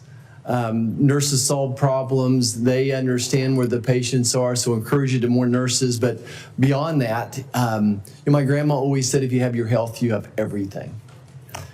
And America doesn't have her health right now. 60% of us have a chronic disease. Several people pointed out this country is spending multiples more than other countries do to take care of our sick. There's not enough sick care out there to save Medicare and Medicaid. You and I came here to save Medicare and Medicaid, but part of that is making America healthy again, so that we don't have to do as many heart bypasses and give as much insulin and diabetic type of drugs. Well, what is your prescription for America? How do you work with Medicare and Medicaid patients to help America become healthy again? If I ask beneficiaries about Medicare, most people don't really know much about what we could do for them. They know about the payment issues, but they don't appreciate that the incentives around the payments drive a lot of the decisions. You know that because in your practice you saw that firsthand.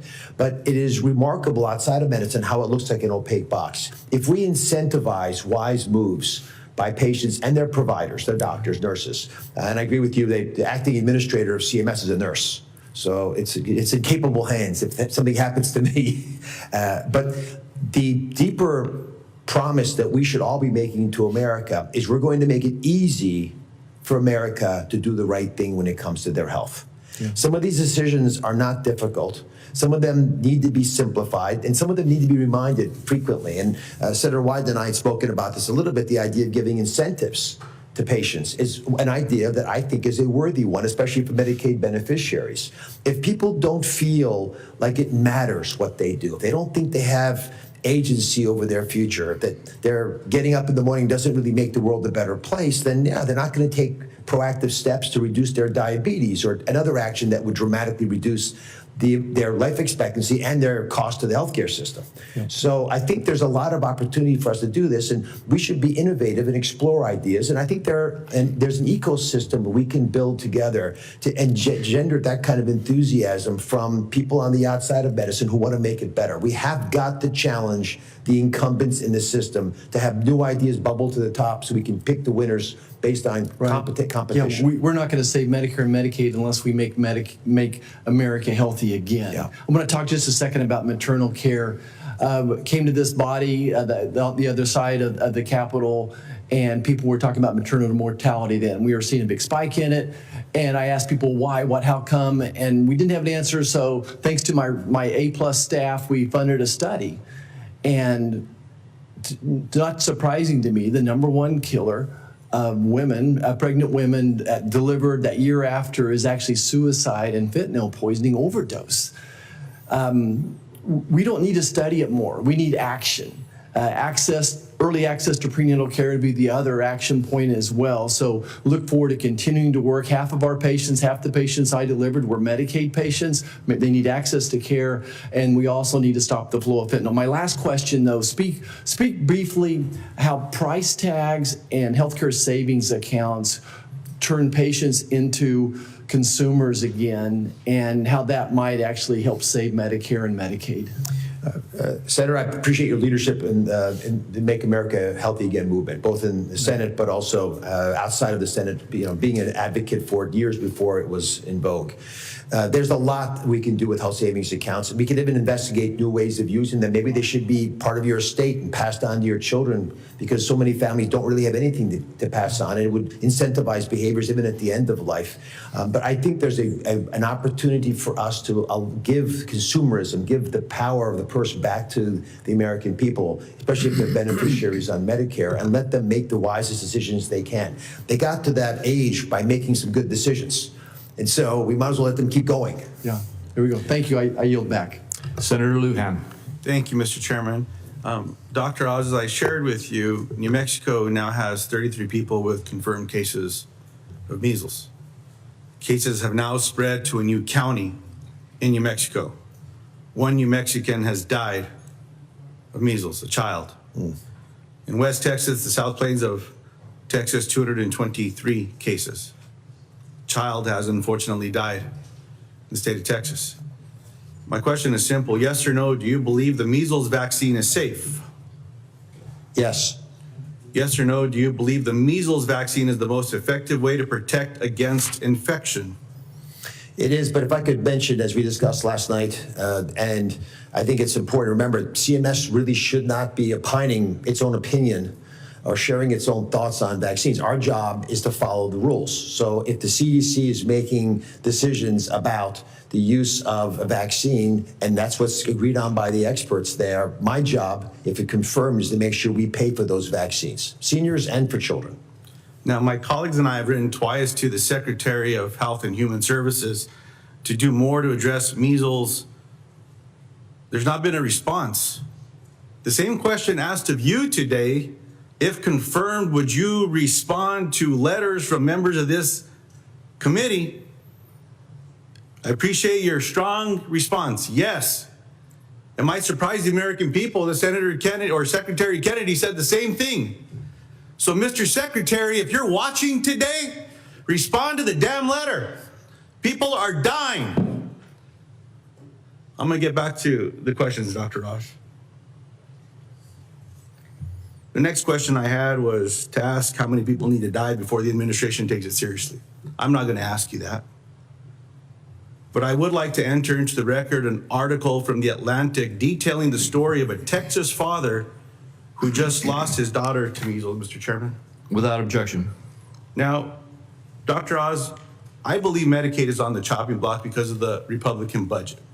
And Mr. Chairman, I would like to ask to enter into the record the Republican budget resolution which passed on February 25th, 2025, a letter from the Congressional Budget Office, March 5th, 2025, and an article from the Kaiser Family Foundation explaining the congressional budget letter from March 7th, 2025. Without objection. Dr. Oz, I'm going to give these to you because you were asked a question earlier about cuts to Medicaid. Not being aware, and I believe your response was something along the lines of not being aware of what House Republicans did. Here's some material to read that explains what just happened. So I'm going to share this to you as well. That's why I entered into the record. Now, Dr. Oz, rural hospitals are in dire straits. We've heard from Democrats and Republicans today. Now, they rely on Medicaid to stay afloat. Now, yes or no, do you support Medicaid cuts when they will lead to rural hospital closures?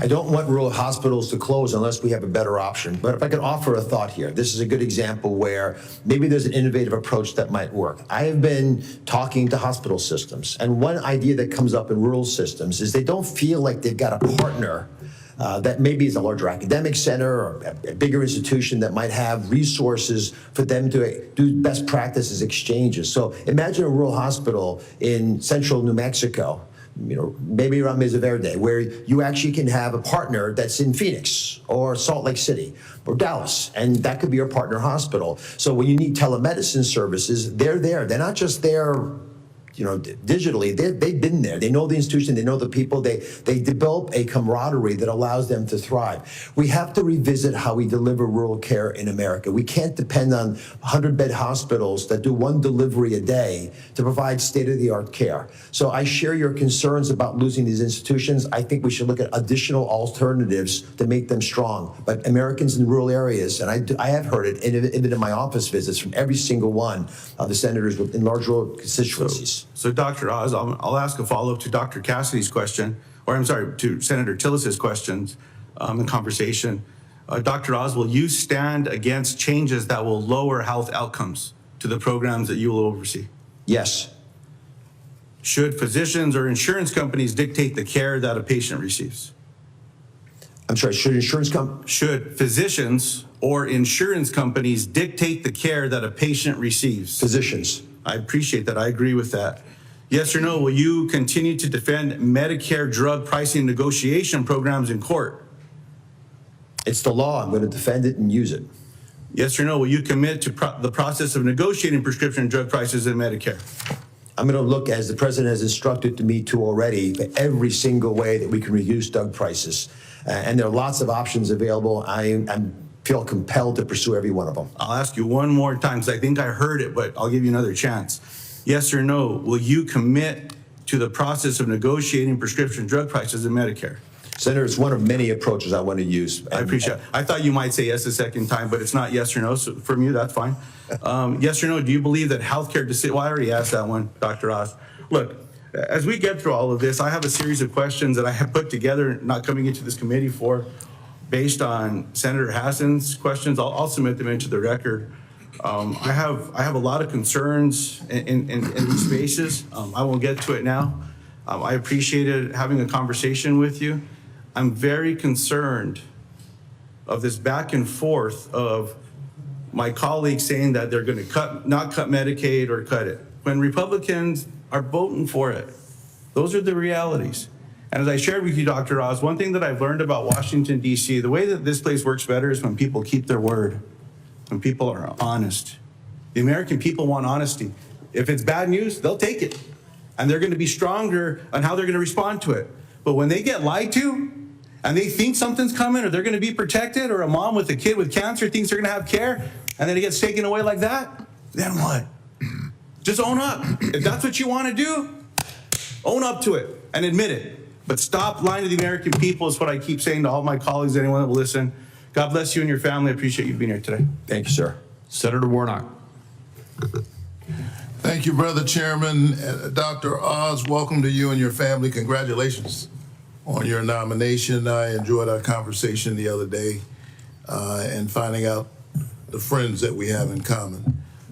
My home state, Dr. Oz, the state of Georgia, is not only one of just 10 states in the country that still has not expanded Medicaid. It also has the dubious distinction of being the only state in the country where the limited number of families who do qualify for Medicaid are required to regularly complete bureaucratic paperwork to prove that they're still working the minimum number of hours to get health care. State officials call it Georgia Pathways to Coverage. I call it Georgia Pathways to Nowhere.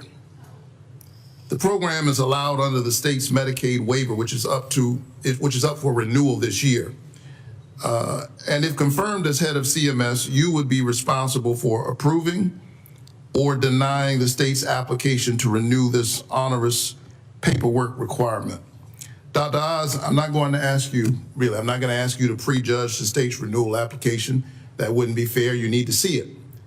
But since you would oversee Medicaid if confirmed, yes or no, do you believe that families should have to complete government paperwork every single month to prove that they're working just to get health care when they're sick? Senator, I appreciate your question. I enjoyed visiting with you. My wife, went to Union Theological for a while, different time than you. I brought her as a support staff. Good. That gives me comfort. Yes or no? The answer to me is I am in favor of work requirements, and I don't believe we should allow. Do you think a family should have to fill out paperwork every month just to get health care? I don't think you need to use paperwork to prove a work requirement, and I don't think that should be used as an obstacle, a disingenuous effort to block people from getting on Medicaid. However, I believe we would both probably agree that there's value in work, and it doesn't have to be going to a job. It could be getting an education. It should be showing that you want to contribute to society. Frankly, you could volunteer at Ebenezer Baptist Church, where I did a show with you once. That would, for me, fulfill the requirement. You'll never get any pushback from me about the value of a work ethic and the purpose that work provides, which is why I think people ought to have health care so they can get back to work. Very often they can't get back to work in Georgia because they can't get health care. Let me give you an example. There is a woman in Dalton, Georgia that I got to know a while ago. Her name is Heather Payne. She's a traveling nurse.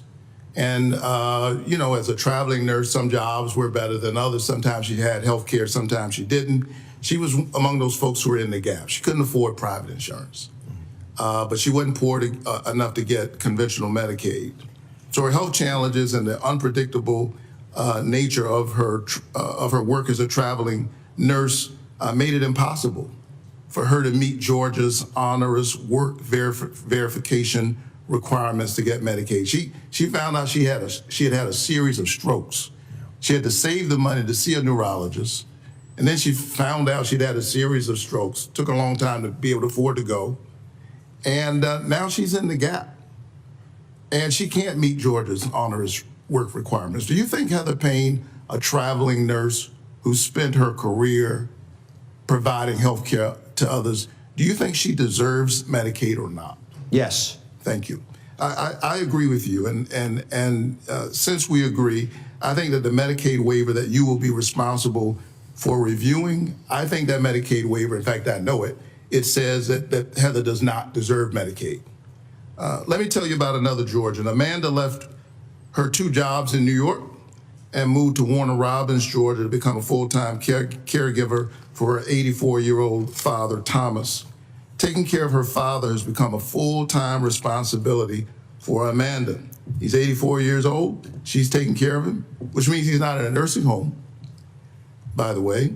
She's taken on that responsibility. But with all of this, she doesn't have time to hold a full-time job that meets the state's strict work requirements, and she has no income to cover her own health care costs should she get sick. Dr. Oz, do you think Amanda deserves Medicaid? From what you're describing, yes. These are the opportunities we have to make the system better. If we both agree that people should be trying to get off Medicaid if they can, we should be able to create a system where we can track that, because there's the twin paradox, which I think we touched on in the office. 2 brothers are at home. One's working every day, flipping burgers, making minimum wage. Maybe he's cobbling together $16,000, $17,000, puts him right above the poverty level. And the other brother doesn't bother working because he'll have the exact same coverage if he doesn't work. We want to make both of them want to move up the ladder. Like every small businessman, what's their goal? To become a big businessman. So look, you and I have the basis, I hope, for a meaningful conversation. Georgia's pathways to coverage is a roadblock to care. They've literally gotten, I don't know, 6,000 people, I think, the last time I checked. And we got over 500,000 people in the gap. So I'm gonna give you a softball. If you're confirmed, will you work with me and will you keep Amanda and Heather in mind as you consider whether or not to renew Georgia's waiver, which I think is filled with unnecessary and onerous work requirements, paperwork, filling out paperwork every single month. Will you keep these 2 people in mind? That's the question. Heather and Amanda should be in all of our minds, and many others like them. I look forward to working with you. Maybe if you'll invite me down on a Sunday, I'll come to church with you. Thank you very much. You're invited any Sunday. All right. You can't preach, but you can come. Senator Welch.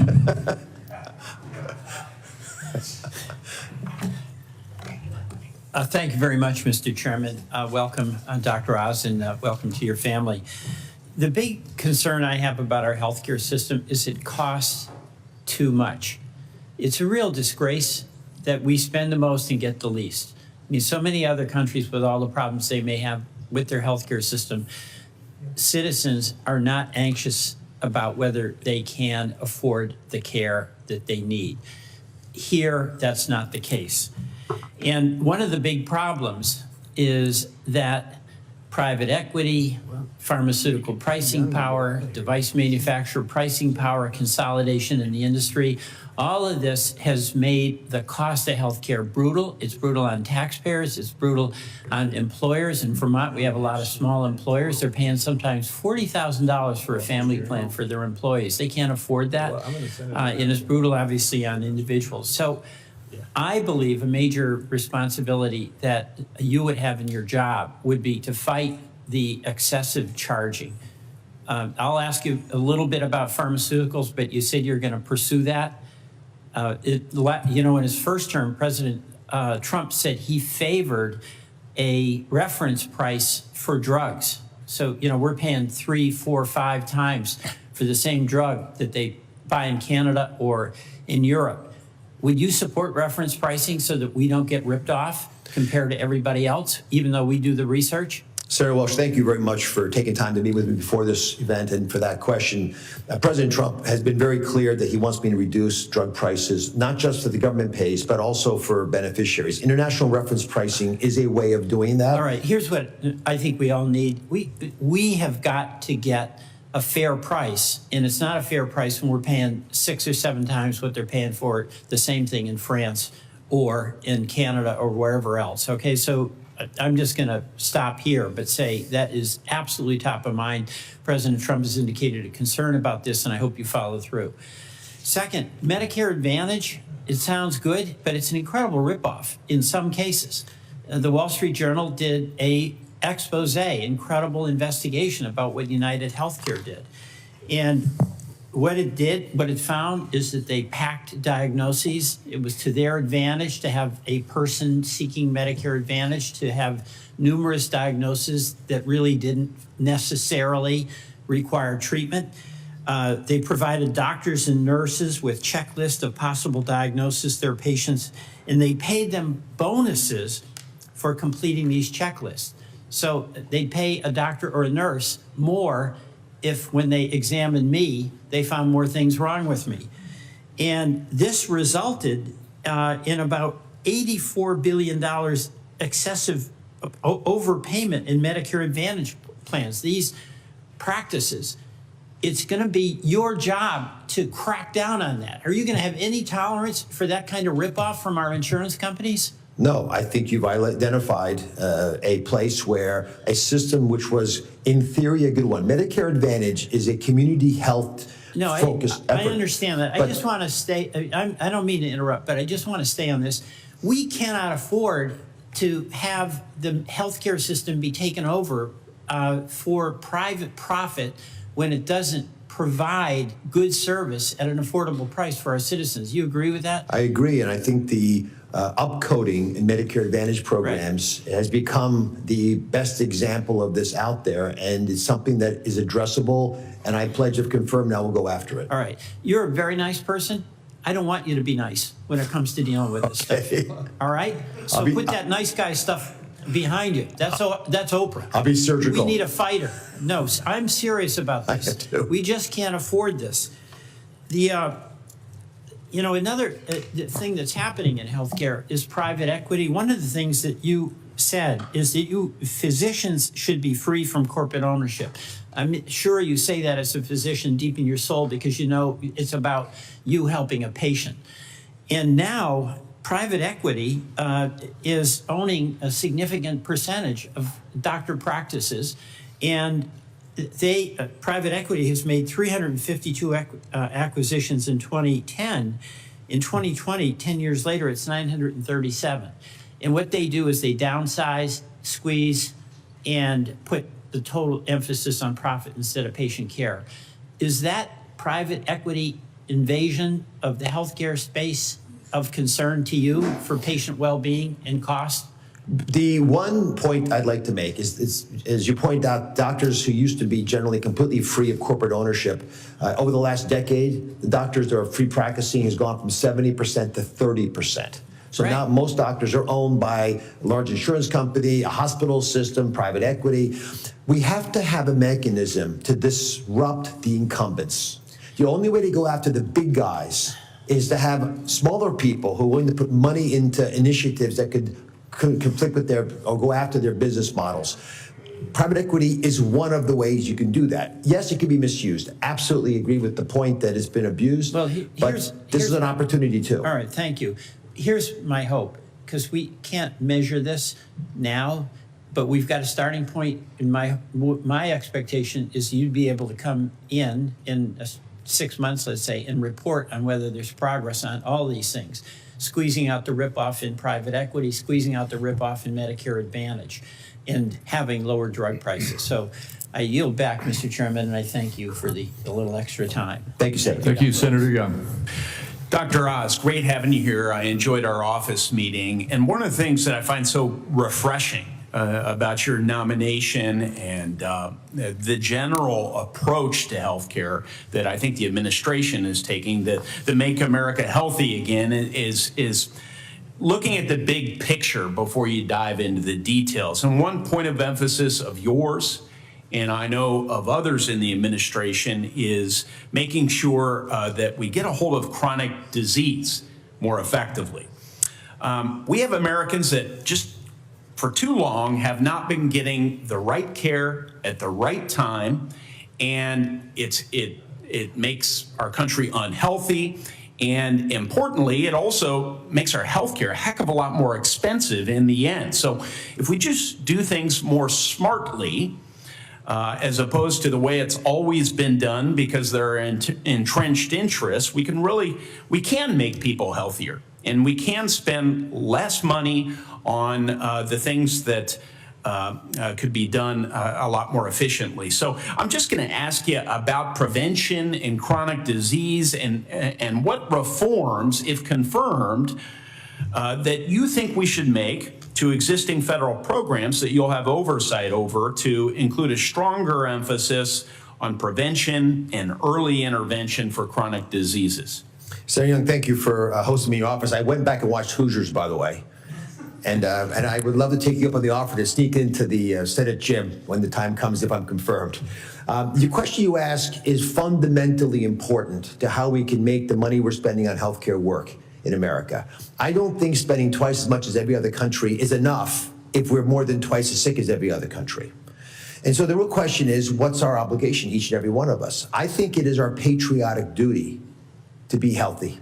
First of all, it feels a heck of a lot better. It's the right thing for your family. You want to walk your daughters down the aisle. You want to do the things that age allows you, including being a wise arbiter of what's happening in society. But it also costs a lot of money to take care of sick people who are sick because of lifestyle choices. It's different if you're born with a defect that requires an operation. Often those are fixable issues. Yeah, but people don't want to be liabilities, to your point. People want to be assets, and they want to realize their full human potential. And if 3/4 of them can't serve in the military when they're young, how many are going to be vital when they're older? And I think this sort of culminates in the bigger messages. What do you have in your fingertips that you could do? One thing that CMS can do is incentivize wiser moves. As an example, in Medicare Advantage, most beneficiaries have some type of a food allowance. But there's no real advice on how to use that money wisely. And we don't work with the private sector, maybe supermarkets, to provide better food support with that money if that's what the beneficiary decides. We don't have to order people to eat healthy. We have to make it easier for them to be healthy. Even exercising a few minutes a day will have a massive impact. There are people in the audience behind me who've done some of the pioneering work showing lifestyle reverses things like heart disease. Yes. The fact that medications are at times useful, but sometimes not, for problems like heart disease and even Alzheimer's, where there was a large study recently showing that you could arrest the progression of disease. This is wonderful. Doctor, I'll be chairing the Health Subcommittee on this committee, the Senate Finance Committee, over the next couple of years. So I look forward to working with you on some of those priorities so that we can make people healthier again, certainly creating an atmosphere in which people can make themselves healthier. I don't have a lot of time here, so I'm going to run through some things. Innovation in healthcare strikes me as one of the most obvious ways for us to bend the proverbial cost curve down and help make people healthier. One of the things that I've emphasized is the importance of getting faster coverage through the FDA for emerging technologies. I had some legislation on this over the last couple of years here in Congress. Will you commit to working with me on this issue should you be confirmed? Senator Young, yes. Indiana is a hotbed for devices, and I feel strongly about making sure Americans get the best care. Next quick thing, artificial intelligence. Can you give me 20 seconds, if confirmed, how are you going to ensure that CMS's policies and programs foster an environment that encourages adoption and full utilization of this amazing potential technologies coming online? Senator Young, the folks who are desirous of bringing AI into the mainstream of public health in this country need CMS as a partner. We have to make it easy to get the high quality data in a protected fashion if beneficiaries desire it. If we provide it, they will build it. Last thing, thank you. I have emphasized in recent years that every committee of Congress ought to be a national security committee. Believe it or not, the healthcare portfolio is now a national security portfolio. We have China stealing our intellectual property and leveraging health technologies for their war fighters. And so I would just encourage you, because I believe you're going to be confirmed. I think we'll have an opportunity to work together to also periodically reflect on the important national security implications of your post. And I thank you very much and your family for your desire to serve in this capacity. Thank you, sir. Thank you, Senator Cornyn. Dr. Oz, I don't believe in accidents. And I think maybe it was, we were all very fortunate that you're not sitting on this side of the dais, but you're sitting on that side of the dais, because I think what you will be able to do in your new capacity will outstrip anything you might be able to do as a legislator. And I'm excited about your nomination and the opportunities that will provide. The General Government Accountability Office, well, let me premise this. You said that there were people, and I'm interested in knowing their names, 150 people who don't want anything to change in terms of our healthcare system. I'll ask you a written question so you can provide us those names. I'd like to know who they are. But I will tell you there are people in Congress that don't want anything to change when it comes to our healthcare delivery system. That includes presumably $521 billion in fraudulent payments included for our entitlement programs, including Medicare and Medicaid, $2.7 trillion in improper payments over the last 2 decades. I presume when they criticize some of the suggestions for reform, that means they don't want that to change either, and it must change. We are at $36 trillion in debt. We're paying more money on interest on the national debt than we are on defense. That's unsustainable and in a very, very dangerous world. I know you will agree. So let me talk to you about something that I think you're uniquely qualified to address, and that is preventative care and keeping people healthy. Part of the problem is, we talk a good game when it comes to healthcare, but then Congress has policies, particularly in our farm bill, with the food stamps, the SNAP programs, where we subsidize people eating and drinking exactly the wrong kinds of foods in order for them to stay healthy. And then we come up with a shot, which will presumably help you lose weight. And we say, well, maybe we ought to subsidize that too. It just strikes me as crazy. So what can we do to incentivize the healthcare community? Because right now we don't do it. We pay doctors and hospitals to treat people when they're sick, if it's coded by HHS or CMS. What can we do to incentivize the healthcare community to help people stay healthy longer and avoid chronic disease and the pain and misery and expense that go along with that? Senator Cornyn, I appreciate all the help you've given me throughout my career and your kind words. When I called a good friend after the nomination who'd been involved in the campaign, he said, it's just like we planned it out. It is remarkable that although we all agree that value-based plans and programs should be the foundational way that we incentivize doctors, nurses, and others, hospital systems to deliver care, we make it difficult to use those plans.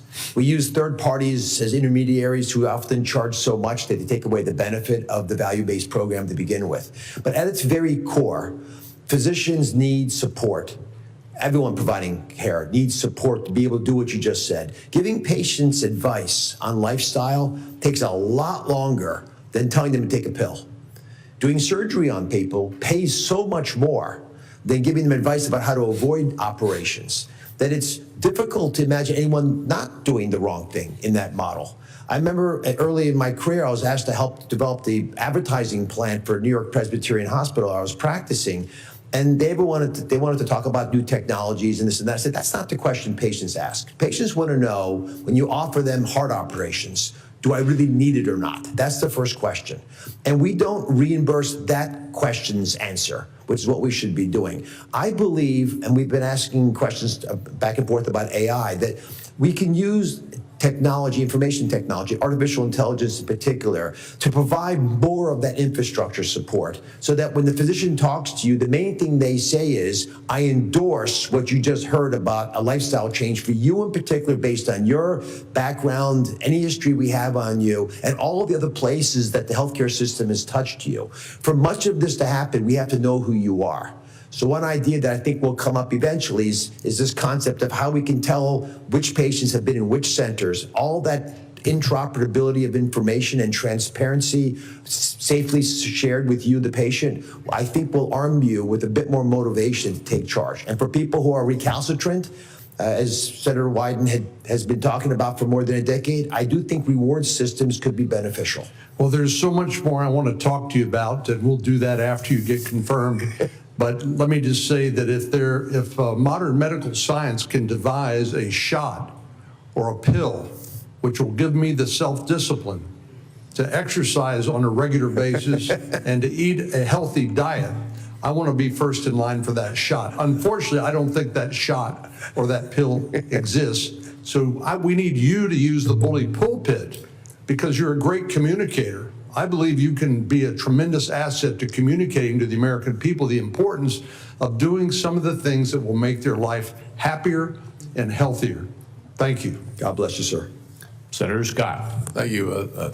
Dr. Oz, thanks for being here. Good to see you again. Certainly I'm excited about your process here. I'll go along with John Cornyn there. If there is such a shot that makes you want to exercise more, I may have to wait until its generic brand comes out to be able to afford such a shot, because that should be really, really expensive for a short period of time. But to that point, I'm not going to ask you to comment on it, but my theory is that we need to have a long conversation about how expensive drugs are these days. But at the same time, we should have a similar conversation about how when drugs hit the generic market, they drop precipitously in price, and it's that way forever. So I would hate to, for the lack of a better way of saying it, shortchange the American people by focusing on the original sticker price without having the value proposition long-term over the ultimate cost of a drug when it's in the generic forms. I do think we're not really having a serious conversation with the American people about the fact that 94% of the morbidities that we face every day are on a generic medicine, and that because of that, you can go to Walmart or Publix or wherever you go and get a 30-day regimen for $4 or $10. And that value proposition that we bring to the American people because of patent protection is really important, though we very rarely focus on the back end that lasts for a lifetime and the front end that lasts for 5 to 12 years. And probably need to figure that out. But ultimately, protecting that patent protection is really important from my perspective. Not necessarily need to hear your thoughts on it yet, but I am hoping that you will commit to coming to South Carolina, having a conversation with my folks in South Carolina about the job that you are going to have. Is that a commitment you'll make? A commitment. My roommate from college is from Greenville, South Carolina, so it's a good excuse to see him too. Well, I hope he's not a tiger. Anyways, he's a tiger. As a Gamecock fan, I knew he was. There's something about that thin air in Greenville that causes people to be a Clemson fan. For those of us listening to us, it is just a joke. I just lost several votes there, by the way, so I'll move on. I want to say thank you for the compassion that was woven into your opening statement. We are both men of faith, and I think those of us from a faith background share the philosophy that we find embedded, at least in the Bible, in Matthew 25, that we have a responsibility to help those in certain categories, whether it's the widow or those folks suffering and going through challenges. I think it's really important for us as a nation to embed that ethos in our approach to solving problems as a nation, especially for the most vulnerable. And your opening statements reflected that kind of compassion that I think we desperately need to see more of on our national screens around the country. To that end, the sickle cell anemia challenge that you talked about when you met with our staffs, thank you for bringing it up without having to be prompted to it. I do think that CRISPR technology as we know it today is going to transform medicine as we know it tomorrow. I'd love your thoughts on that, and I hope that you have a commitment in your new position to move forward with some of the cell and gene therapy access models that we're talking about, making it affordable for people stuck in Medicaid or Medicare, or not stuck, but on Medicaid or Medicare. Well, Senator Scott, thank you for bringing sickle cell anemia and similar CRISPR solutions into the forefront. There's a lot that we have benefited from that is only there because we've incentivized innovation. And so sickle cell anemia, a disease which I've taken care of patients with because they often develop problems with organs that require surgery, is a crippling problem that causes a lot of pain, and then you die, but you spend a lot of money on the way.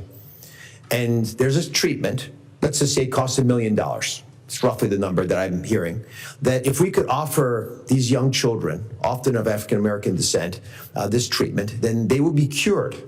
So I think there are ways for us to amortize that cost to save the child's life and reap the benefits of them not being in the hospital, running up big bills while they die in pain. That seems to be a pretty good investment. We just have to get our minds around the idea of paying $1 million to save someone's life and demonstrating that if it works, that the drug company should get paid over a period of time to make up for the fact they made a massive investment to build that solution. Those are the kinds of innovations that I think we could bring to bear, where you could actually imagine medications only being reimbursed if they provide a benefit that we all agree is true over time.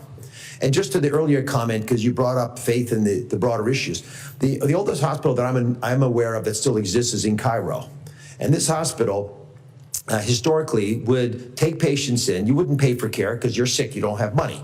When you left the hospital, they would give you money. It's the opposite. Why? Because when are you going to have the least amount of money? When you're sick and you're getting better. So they would actually give you something to get going again. I think those are the kinds, at least metaphorically, ideas we want to support, to get people back on their feet again and then make them feel obliged, responsible, because it is a shared responsibility to our health system, to do what they can to stay healthy so the system works for everybody. I know that I'm out of time, but I'll ask my last question and ask for a yes or no answer, if that's okay with you, Chairman. Yes, go ahead. Thank you, sir.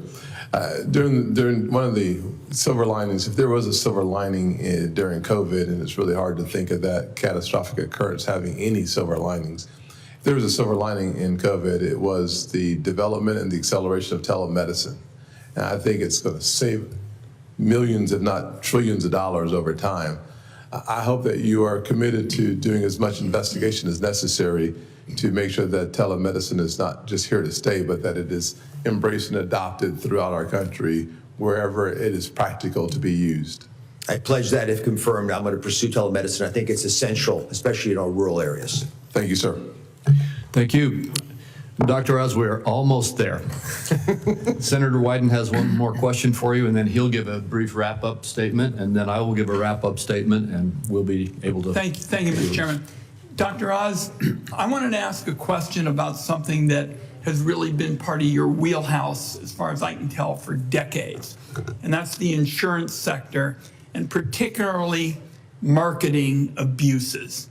And I go way back to the days, when insurance salespeople would sell 5 or 6 policies to a senior citizen. Traditional Medicare stuff wasn't worth the paper it was written on, and I came to Congress, and Bob Dole, I didn't think he even knew my name, we got it fixed. But the abuses continue.